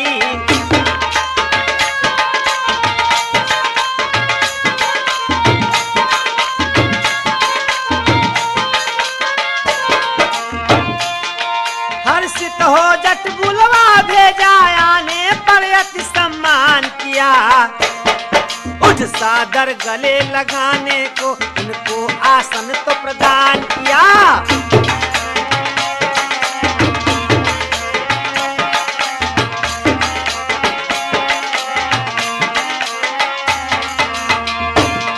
फिर बोले सविनय गंगा तनय, यहाँ कैसे आप पधारे हैं हो? संपूर्ण वृतांत कहो प्रभु जी, यहाँ कैसे आप पधारे हैं?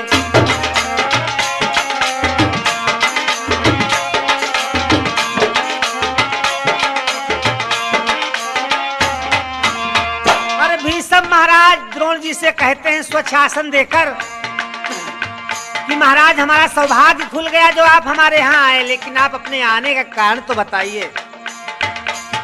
सुन बचन द्रोण की आंखों में तत्काल अश्रु जल भरे आया। सहसा एक दीर्घ श्वास लेकर फिर रुधे कंठ से फरमाया।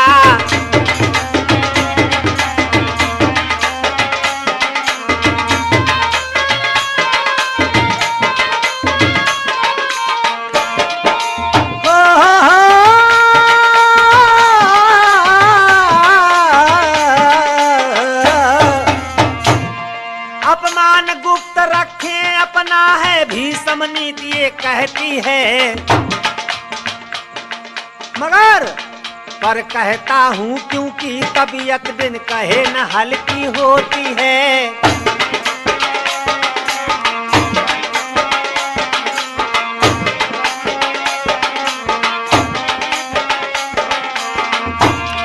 भीष्म को भी अति शोक हुआ सुन इनकी आत्मकथा सारी। फिर कहा विप्रवर धीर धरो है समय की सारी बलिहारी।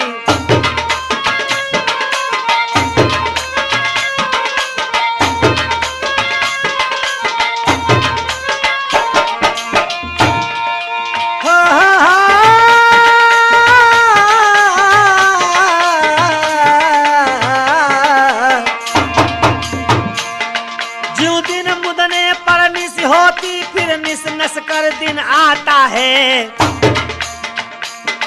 बस इसी तरह सुख बीते दुख, दुख बीते सुख छा जाता है।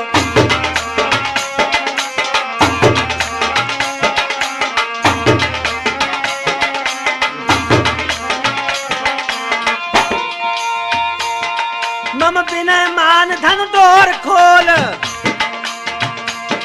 कुछ दिन यहाँ पर आराम करो। ओ सब सुकुमारों को शस्त्रों की शिक्षा देने का काम करो।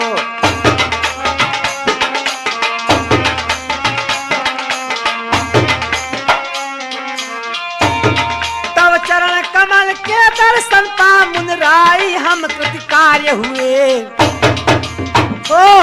इस पुर के राजकुमारों के बस आज से तुम आचार हुए।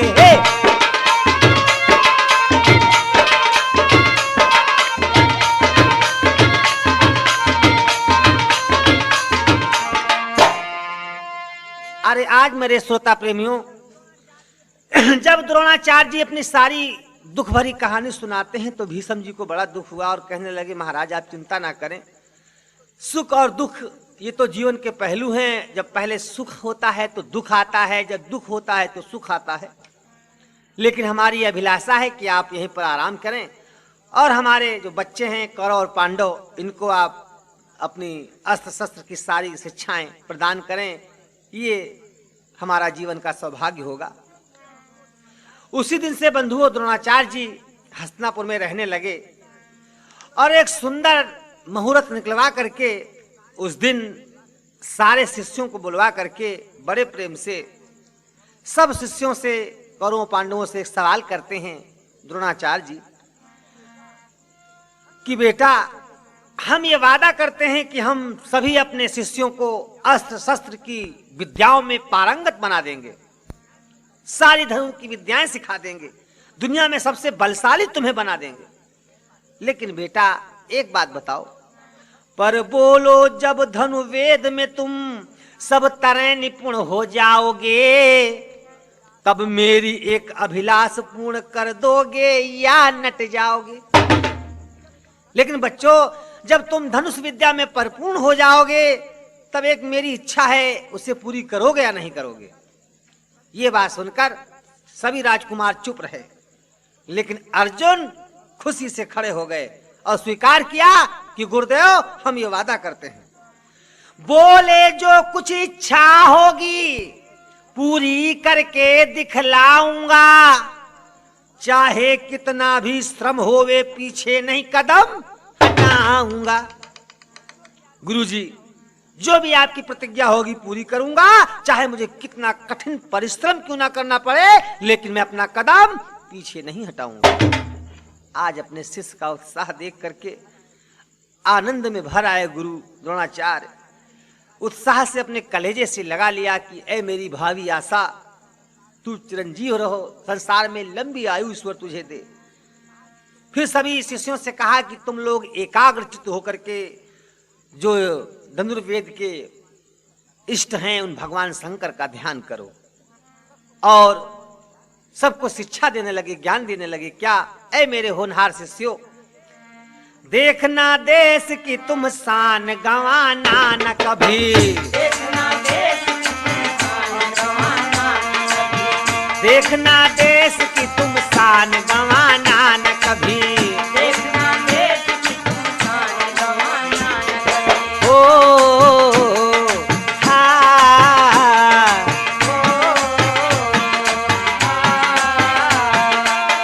देखना देश की तुम शान गंवाना न कभी, देखना देश की तुम शान गंवाना न कभी, वंश के मान का भी ध्यान भुलाना न कभी, वंश के ध्यान भुलाना न कभी, देखना देश की शान गंवाना न कभी, देखना देश की शान गंवाना न कभी, देखना देश की शान गंवाना न कभी। हुए उत्पन्न हो तुम सारे धरती पर, हुए उत्पन्न हो तुम सारे धरती पर, हुए उत्पन्न हो तुम सभी आर्य भूमि पर,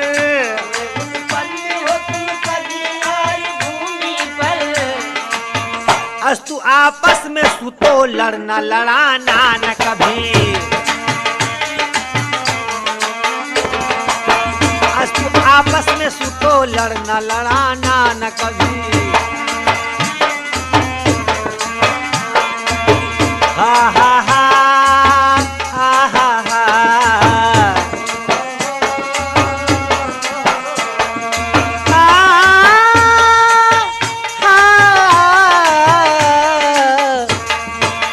अस्तु आपस में सुतो लड़ना लड़ाना न कभी, अस्तु आपस में सुतो लड़ना लड़ाना न कभी।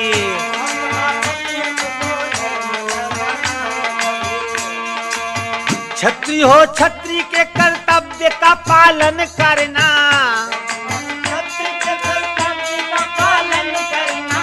छत्री हो छत्री के कर्तव्य का पालन करना,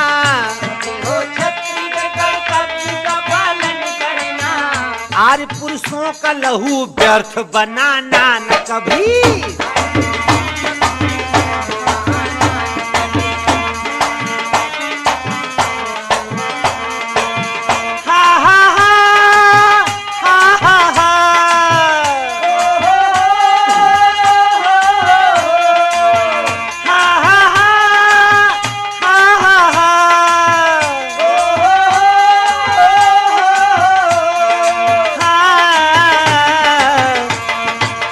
देखना देखना देखना देखना देश की तुम शान गंवाना न कभी,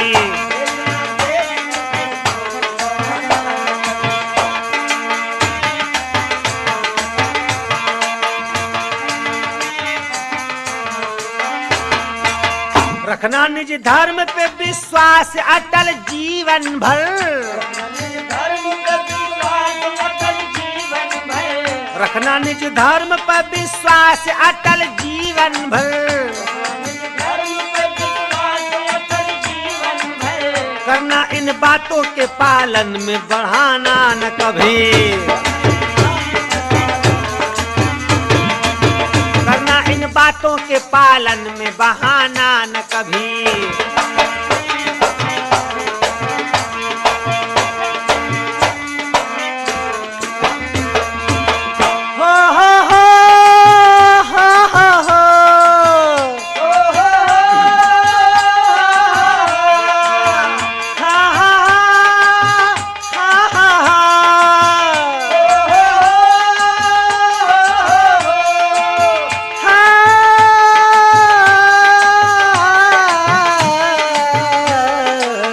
देखना देश की तुम शान गंवाना न कभी,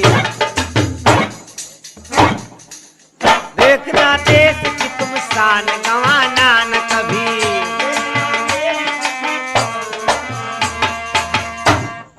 इतना कह करके बंधुओं, द्रोणाचार्य जी ने अपने सारे शिष्यों को अग्नि, वरुण, वायव्य, अरु, पर्वत, मेघ शास्त्र यानी सभी विद्याओं में पारंगत कर दिया थोड़े ही दिन में।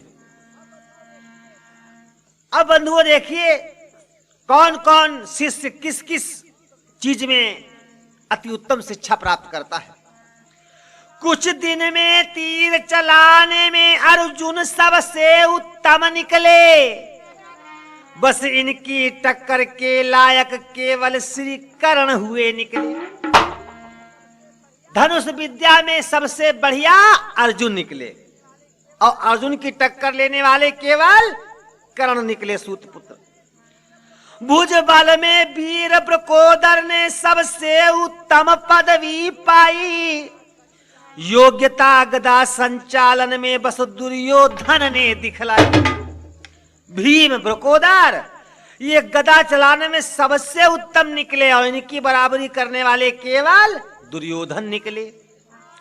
अभ्यासी था न युधिष्ठिर समरथ पर चढ़ने वालों में, सहदेव नकल ने प्राप्त करी योग्यता पूर्ण करवालों में।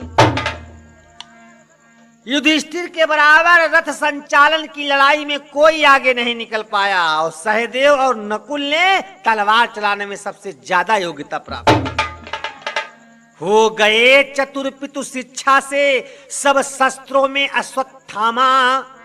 इस तरह से राजकुंवर सारे बन गए शीघ्र ही बलधामा।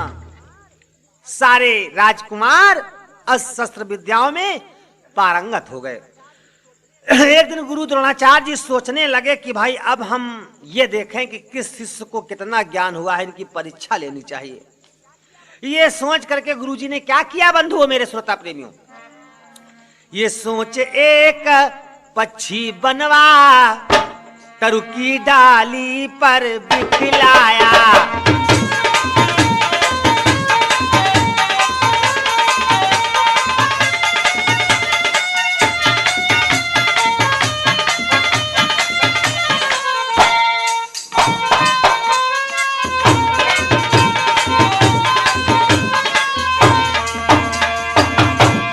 देश एक पक्षी बनवा तरु की डाली पर बिठलाया। फिर अश्वत्थामा के द्वारा सारे शिष्यों को बुलवाया।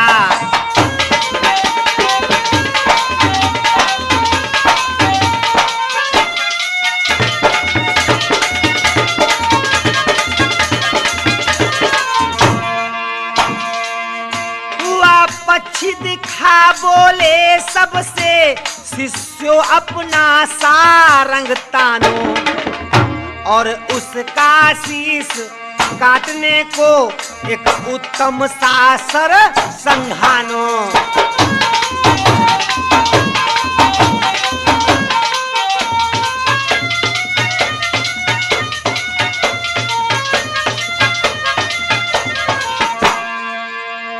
क्या किया, एक पक्षी बनवाया और एक पेड़ की डाली पर उस पक्षी को एक चिड़िया को बैठाला और सब शिष्यों को अश्वत्थामा के द्वारा बुला करके कहने लगे, बच्चों अब तुम अपना अपना धनुष बाण संभालो और इस चिड़िया को ऊपर निशाना लगाओ। ताक पक्षी के शीश हो खड़े हुए सब बाल। ये लख द्रोणाचार्य ने कीना एक सवाल। ये कहा गया था कि सबको इस पक्षी का सर जो है वो काटना है। गुरुजी ने सब बच्चों से कहा कि भाई अपना अपना बाण तान लो। सबने तान लिया तो गुरुजी ने एक सवाल किया द्रोणाचार्य जी ने सब शिष्यों से कि हे बच्चों, इस वक्त हमको ये बताओ कि तुम लोग जब निशाना लगाने जा रहे हो तो तुमको इस पेड़ पर क्या क्या चीज दिखाई पड़ रही है? वृक्ष, फल, फूल, डाल, पात, या केवल तुमको चिड़िया ही दिखलाती है? अर्जुन को छोड़ करके सबने झटपट कह दिया कि गुरुजी हमको पक्षी, वृक्ष, जितनी भी चीजें हैं, फल फूल, ये सब कुछ दिखाई पड़ रहा है। लेकिन अर्जुन ने कहा, हे गुरुवर, पर कहा पार्थ ने, हे गुरुवर, फल फूल कहाँ का गुजारा है? चिड़िया तक भी न दृष्टि आती, बस सिर ही लक्ष्य हमारा है। गुरुजी ने कहा, महाराज, आज कहने लगे अर्जुन गुरुदेव, वृक्ष, पशु, पक्षी तो दूर की दूर, हमको चिड़िया भी पूरी दिखाई नहीं पड़ती, केवल चिड़िया का सर ही हमको दिखाई पड़ता है। ये सुन करके द्रोणाचार्य सारे शिष्यों को हटा करके अर्जुन से कहते हैं, बेटा अपना बाण तानो और निशाना लगाओ। इस पक्षी का सर काट करके फौरन ही पृथ्वी पर इसका सर काट कर डालो। बाण चलाया पार्थ ने, कटा पक्षी का शीश। हो प्रसन्न गुरु द्रोण ने मन से दिया शीश।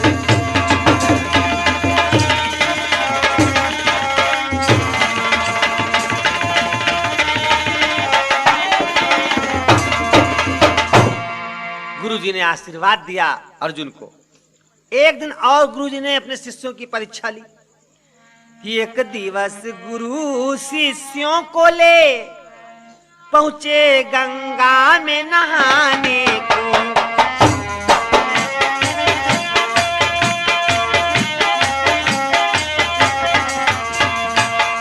जल में घुसते ही मगर एक आया इनको खा जाने को।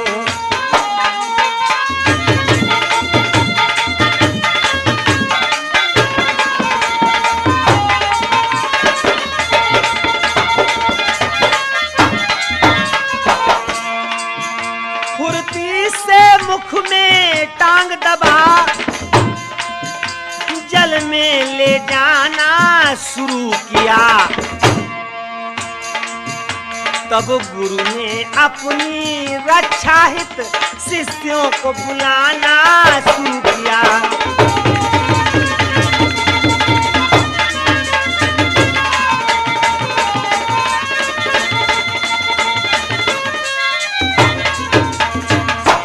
एक दिन गुरु द्रोणाचार्य जी अपने सारे शिष्यों को लेकर के गंगा में नहाने पहुंचे। जल में जैसे घुसे तो एक मगर उनको खा जाने के लिए पकड़ लेता है। फुर्ती से उसने मुख में टांग दबा करके गुरु जी को जल में ले जाना शुरू कर दिया द्रोणाचार्य जी को। अब तो गुरु अपनी रक्षा करने के लिए शिष्यों के आगे चिल्लाते हैं, बचाओ शिष्यों, अपने गुरु को बचाओ। यदि चाहते तो कौशल के द्वारा अपनी मुक्ति कर लेते उस भैया मगर से, मगर इनको मालूम करना था कि किस चेले में कितनी शक्ति है। जब चिल्लाने लगे तो अर्जुन को छोड़कर सारे चेलों की बुरी अवस्था थी। सब चेले घबरा रहे थे, अरे गुरु जी को कैसे बचाया जाए। लेकिन अर्जुन फौरन ही रक्षा करने को तैयार हुए। झटपट अपना धनुष बाण संभाला और धनुष के ऊपर 5 बाण चढ़ाए, जिनके छूटते ही उस मगर के अंग अंग टूट गए और फौरन ही गुरु जी को उस मगर से मोक्ष मिल गई। गुरुदेव बाहर आए, अर्जुन को अपने गले से लगाया कि अर्जुन, आज तूने अपने गुरु को आज जन्म दान दिया है। यदि तुझको बाण चलाने में पल भर की भी देरी हो जाती बेटा, तो आज तेरा ये गुरु समाप्त हो जाता। तूने गुरु भक्ति जो है वो मुझको दिखलाई है। ले मैं प्रसन्न होकर के तुझको जो हूं बेटा, ये ब्रह्म अस्त्र देता हूं। ये साधारण शस्त्र नहीं है, उत्तम ब्रह्म अस्त्र को प्रदान कर रहा हूं। अरे नर की क्या गिनती में है, इससे जो है इसके आगे कोई भी नहीं टिक पाएगा। भयंकर से भयंकर निश्चर भी इसके आगे नहीं टिक पाएगा। लेकिन बेटा एक बात बता दूं अर्जुन, इसको साधारण मनुष्य के लिए प्रयोग मत करना, क्योंकि साधारण मनुष्य में इतनी क्षमता नहीं है जो इसका जो भार है वो सहन कर सके। अगर तुमने इसे साधारण मनुष्य पर चला दिया तो पृथ्वी जो है वो रसातल को चली जाएगी। इसलिए जब कोई बहुत बड़ा निशाचर इत्यादि को मारना हो तभी इस अस्त्र का प्रयोग करना। आज चरणों में मस्तक रख दिया अर्जुन ने। धन्य है गुरुदेव, ये जो मुझे मिला है ये सब आपके प्रसाद से ही मिला है। स्वामी तुमने ही निपुण बनाया मुझे,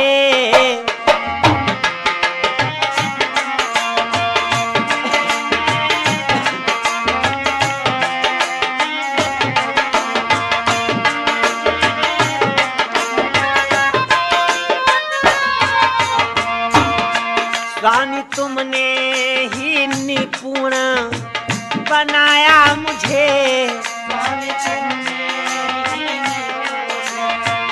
बनाया मुझे,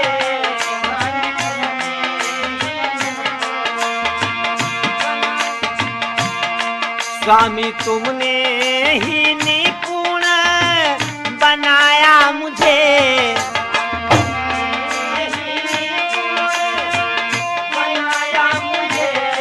सारे शस्त्र चलाना, सारे शस्त्र चलाना सिखाया मुझे,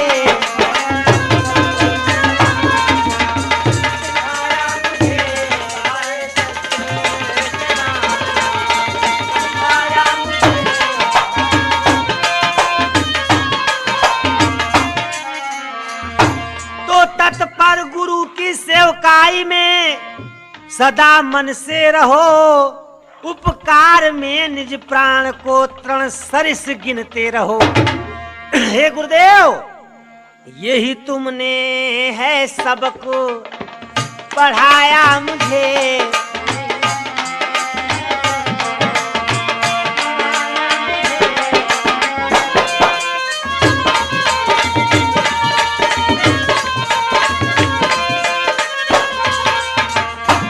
ग्राहक को बध कर और यदि मैंने तुम्हें जो बचा लिया, एहसान इसमें है नहीं कर्तव्य का पालन किया, करके व्यर्थो प्रशंसा बढ़ाया मुझे।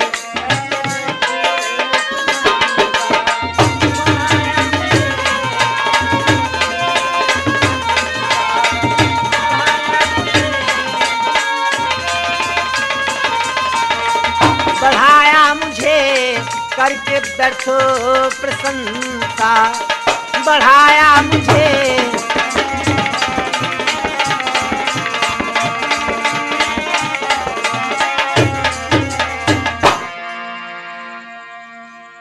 इस प्रकार से भैया हृदय लगाया द्रोण ने, उठाई ने सानंद, हुआ युधिष्ठिर आदि के मन में अति आनंद।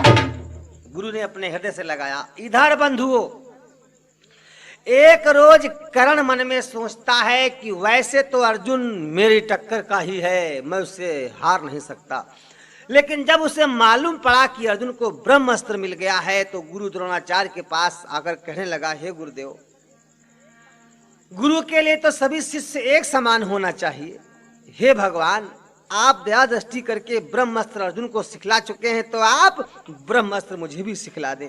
किस तरीके से छोड़कर लौटाया जाता है ये ज्ञान मुझे बतला दें।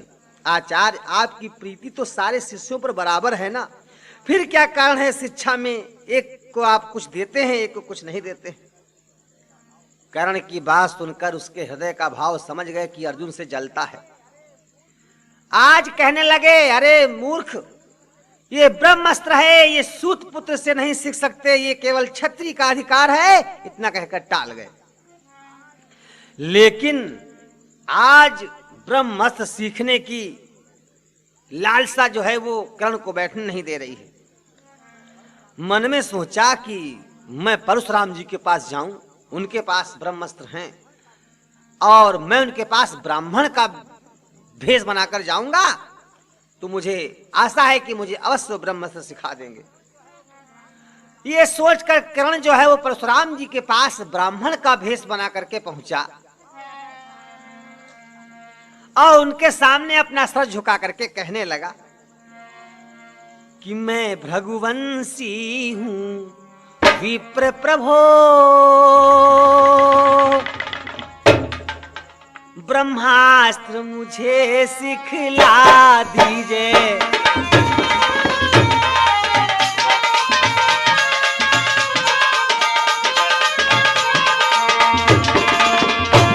आया हूँ शरण में इसी से मैं, लख दीन मोही कृपा कीजिए।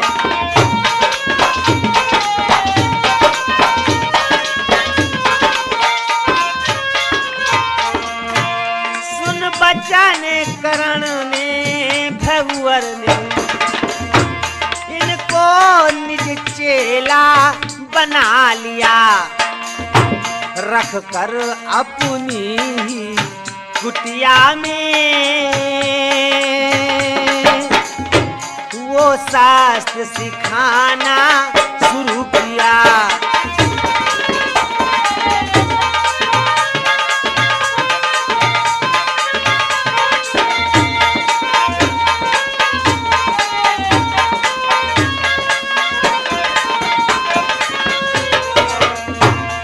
अरे कहा, भगवान मैं भृगुवंशी ब्राह्मण हूं, मुझ पर आप कृपा कीजिए और अस्त्र शस्त्र मुझको सिखला दीजिए, ब्रह्मास्त्र मुझे सिखा दीजिए। ये सुनकर के कर्ण की बातों को सुनकर परशुराम जी इनको अपना शिष्य स्वीकार करके कुटिया में ही अपनी कर्ण को शस्त्र विद्या सिखाने लगे और कुछ ही दिन में जो है वो सारे अस्त्र शस्त्रों का ज्ञान करा दिया। अर्जुन के समान दुनिया में मित्रों कर्ण भी जो हैं वो धनुर्धारी हो जाते हैं, गुरु की सच्ची सेवकाई करते करते। सारी विद्याएं सीख कर वहीं आश्रम में थोड़े दिन रहने लगे। एक दिन की बात है कि परशुराम जी इनको साथ में लेकर कर्ण को और वनों का सुंदर प्राकृतिक दृश्य देखने के लिए गए। देखते देखते क्या हुआ, देखा भौरे गुंजार कर रहे हैं, सुंदर हवा चल रही है, सुंदर हरियाली छाई हुई है, सारा वन जो है वो खुशबू से महक रहा है। पक्षी जो है वो सुंदर किलोले कर रहे हैं, अपनी सुंदर बोलियों से हृदय को लुभा रहे हैं। कुछ देर घूमने के बाद भृगुनंदन परशुराम जी थक कर लाचार हो गए और एक जगह सोने के लिए बैठ गए, अपनी थकावट को दूर करने के लिए। सुंदर वायु का झोंका लगते ही इनको सुस्ती आ गई और कर्ण की जंघा पर अपना सर रख करके आज गुरुराज सो गए परशुराम जी। दैव योग से जंघा के ऊपर सर रखे सो रहे हैं, उसी समय एक कीड़ा आता है और कर्ण के पैर में डंक मारकर इतना जोरों का दर्द पैदा करता है कि खून की धार बहने लगी। कर्ण ने दर्द के मारे बिलखना तो शुरू किया, मगर सोचा अगर मैं पैर हिलाता हूं तो गुरु की निद्रा टूट जाएगी, इसलिए आज अपने दर्द को पी गए। धीरे धीरे जब खून निकलता रहा, खून की धार बहती रही और जब गुरु जी के कपड़े गीले हो गए तो अचानक गीलापन जब देखा तो गुरु जी फौरन उठ के खड़े हो जाते हैं। भृगुवर के नीचे गई जब शोणित की धार, निद्रा तज कर हो गए फौरन ही होशियार। जब शोणित को बहता हुआ देखा तो गुस्से में आ गए परशुराम, हे कर्ण जल्दी बता मुझको ये खून की धारा कहां से आई, मेरा तन जो है ये अपवित्र कैसे हो गया, आज सच्चा सच्चा हाल बता, छिपाने की कोशिश मत करना। सूर्य पुत्र ने कह दिया इनको सच्चा हाल, सुनकर ये कुछ देर तक करते रहे ख्याल। पूरी कहानी बता दी कि कीड़े ने मेरे घाव कर दिया और मैंने कहा आपकी नींद ना खुल जाए। कुछ सोचते रहे और अचानक ही बड़ा गुस्सा आ गया परशुराम जी को। एकाएक अपनी आंखें चढ़ा करके कहने लगे, आंखों में खून उतर आया, बोले ओ मूढ़ हो दुष्ट, झट बतला कि तू किस कुल में जाया हुआ है, क्योंकि इस तरह की भारी पीड़ा ब्राह्मण कभी नहीं सह सकता। ऐसा धीरज दुनिया में केवल क्षत्रिय ही बर्दाश्त कर सकता है। आज तू बता, वरना तुझे अभी मैं श्राप देकर भस्म कर दूंगा। छल करने का कुछ ही क्षण में है दुष्ट, तुझको मजा सिखला दूंगा। परशुराम की बात सुन कर्ण गए दहलाए, बोले थर थर कांपते आदर से सिरनाए, करिए गुरुदेव क्षमा मुझको, मैं सूत वंश में जाया।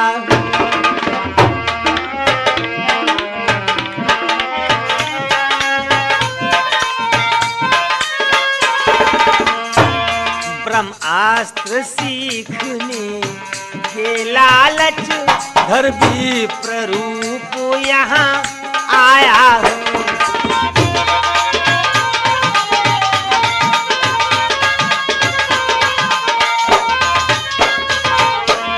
हे गुरुदेव क्षमा कर दीजिए, मैं सूत पुत्र हूँ, ब्रह्मास्त्र सीखने के लोभ में मैं यहाँ आया हूँ, क्योंकि हस्तिनापुर में गुरु द्रोणाचार्य जी ने सारी विद्याएं सब शिष्यों को सिखाई, ब्रह्मास्त्र सिखा दिया अर्जुन को, लेकिन मुझको नहीं सिखाया।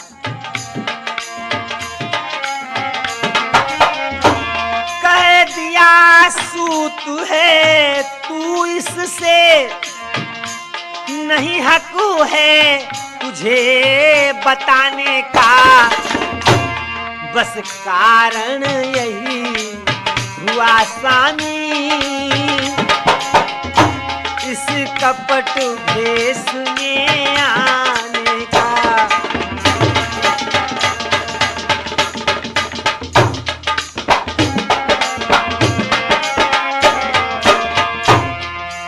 हे गुरुदेव, इसीलिए मैंने सूत का पुत्र ना बनकर के ब्राह्मण का भेष बनाया था कि आप मुझे ब्रह्मास्त्र सिखा दें।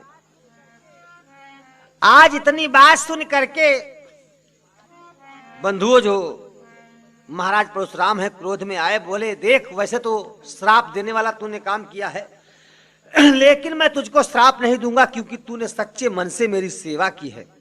मेरा आशीष यही है कि तू दुनिया में सबसे श्रेष्ठ धनुर्धारी होगा, सत्य धर्म पालन करने वाला होगा, बलशाली होगा, सुंदर विचारों वाला होगा। ये शस्त्र निसंदेह कई बार संकट से तुझको छुड़ाएगा, पर मुझको धोखा देने का फल तू निश्चय पाएगा। जानते हैं क्या होगा? जिस दिन कोई बराबर का योद्धा तेरे सामने युद्ध करने आएगा, उस दिन कर्ण तू अपना ब्रह्मास्त्र भूल जाएगा। जा यहां से शीघ्र चला जा, यहां झूठों का धाम नहीं है। हे कपटी कुविचारी मनोज, मुझे कभी नहीं भाते, उनके लिए विश्राम की जगह नहीं है। आज परशुराम जी की बात को सुनकर सज्जनों कर्ण अपना मस्तक झुकाकर वहां से चल देते हैं। बोलिए रामचंद्र भगवान की जय। जब काफी दिन बीत गए मेरे श्रोता भाइयों, एक दिन की बात है कि अर्जुन आदि सभी भाइयों को बुला करके और गुरु द्रोणाचार्य जी कहने लगे, ऐ मेरे शिष्यों, अब तुम लोग सारी शस्त्र शिक्षाओं में पारंगत हो गए हो, लेकिन क्या मेरी गुरुदक्षिणा मुझे नहीं दोगे? अब गुरुदक्षिणा देने का अवसर आया है और मैं गुरुदक्षिणा में ये चाहता हूं, क्या मैं चाहता हूं रण करके तुम द्रौपद को बांध पकड़ लाओ, यूं समय तुम्हारे त्रिपुरारी, बस देर करो न चले जाओ।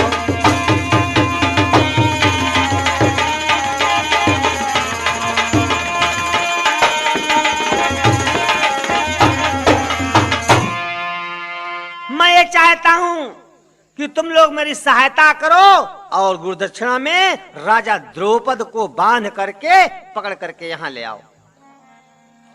अब क्या था, सारे पांडव और कौरव मिल करके आज द्रौपद यानी पांचाल देश के ऊपर घोर घमासान युद्ध करने के लिए पहुंच गए। डट गए फिर हिम्मत करके, अनगिनती सर छोड़ने लगे, रिपुओं के हाथ पांव धड़ सिर बेदर्दी से तोड़ने लगे। इस समय वृकोदर क्रोधित हो,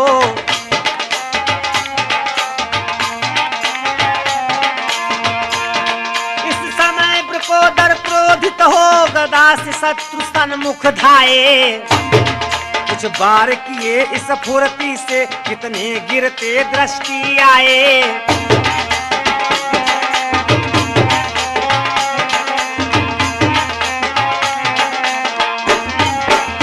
अरे सारा युद्ध देख करके पंचाल नरेश द्रुपद अपने रथ पर चढ़ने के लिए युद्ध करने आ गए अर्जुन के सन्मुख। अर्जुन ने प्रथा बना इनको, निज सर से घोड़ों को मारा और लगे हाथ अब सारथी को भी प्राणहीन ऊपर डाला।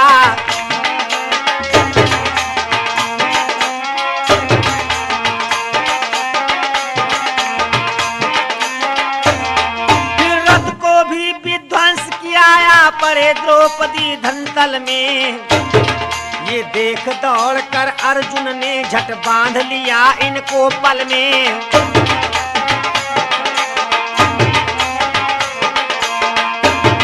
कैदी बनते ही द्रौपद ने, कैदी बनते ही द्रौपद की सब अकड़ एकदम चूर्ण हुई। ले गए शिष्य गुरु पे इनको, इस तरह दक्षिणा पूर्ण हुई।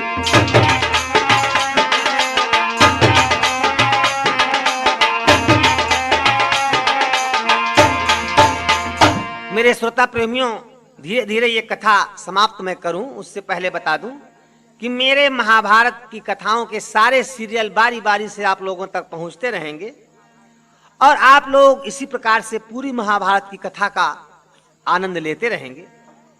बोलिए कृष्णचंद्र भगवान की। अरे आज जब बंधा हुआ गुरुदक्षिणा में वो द्रुपद आता है द्रोणाचार्य के सामने, तो द्रोणाचार्य जी कहते हैं, रे राज मंदो मत, राजा अपमान का फल तूने देख लिया, कैसा पाया? रे ओ रास्ते के भिक्षुक मुझे कहने वाले, तू आज मेरे सन्मुख कैदी बनकर के आया। मैं तेरे प्राणों का हरण नहीं करूंगा, क्योंकि तू मेरे बचपन का बाल सखा है, इसलिए मैं तुझसे प्रेम ही करूंगा। फिर एक भूप का मित्र दूसरा भूप होता है, ये विचार तूने किया है ना, इसलिए मैं आधा राज्य तेरा ले रहा हूं। आधी भूमि तुम्हारी है, उत्तर का पांचाल देश जो है वो मैंने ले लिया है और दक्षिण का सारा पांचाल देश मैं तुमको देता हूं। इतना कह करके महाराज द्रोणाचार्य उसे छोड़ देते हैं अपना मित्र बनाकर। और इधर देखिए याज और उपयाज नाम के दो ब्राह्मण हैं। आज अपना बदला मैं द्रोणाचार्य से कैसे निकालूं, यही भावना लेकर के आज द्रुपद मारा मारा उनके पास पहुंचता है और प्रार्थना कर रहा है क्या, शरण में गहूं किसकी है नाथ जाकर, समझ तुमको ही श्रेष्ठ आया यहाँ पर।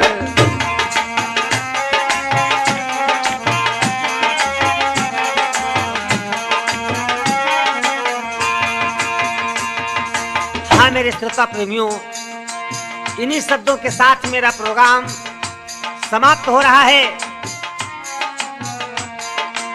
इससे आगे की कथा आपको हमारे महाभारत के अगले सीरियल में आपको मिलेगी और आप तक पहुंचेगी।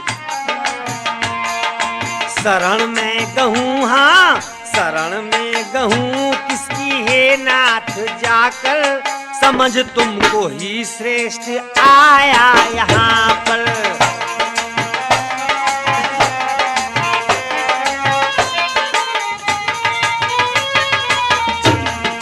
हुआ द्रोण को गर्व भुजबल का अपने,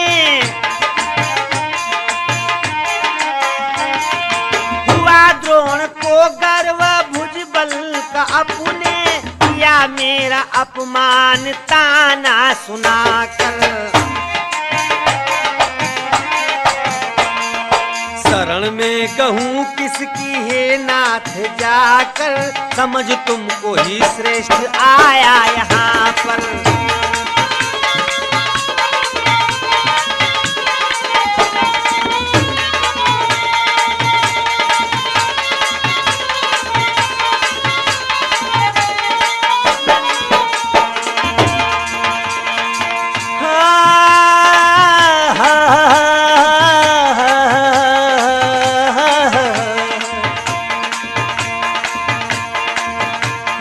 अनादर से मुझको हुआ दुख भारी, अनादर से मुझको हुआ दुख भारी,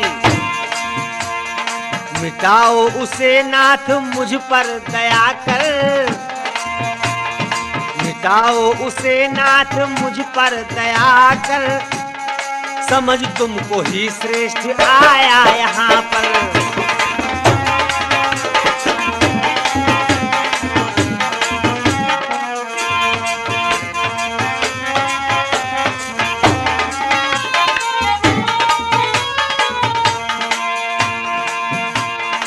अगर प्रार्थना मेरी बेकार होगी, अगर प्रार्थना मेरी बेकार होगी,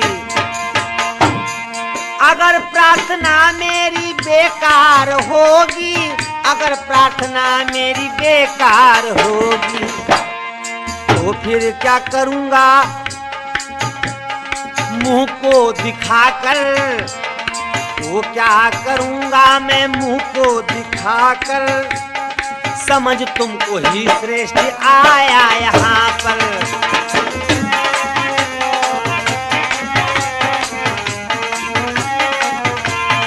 शरण में गहूं किसकी है नाथ जाकर, शरण में गहूं किसकी है नाथ जाकर, समझ तुमको ही श्रेष्ठ आया यहाँ पर।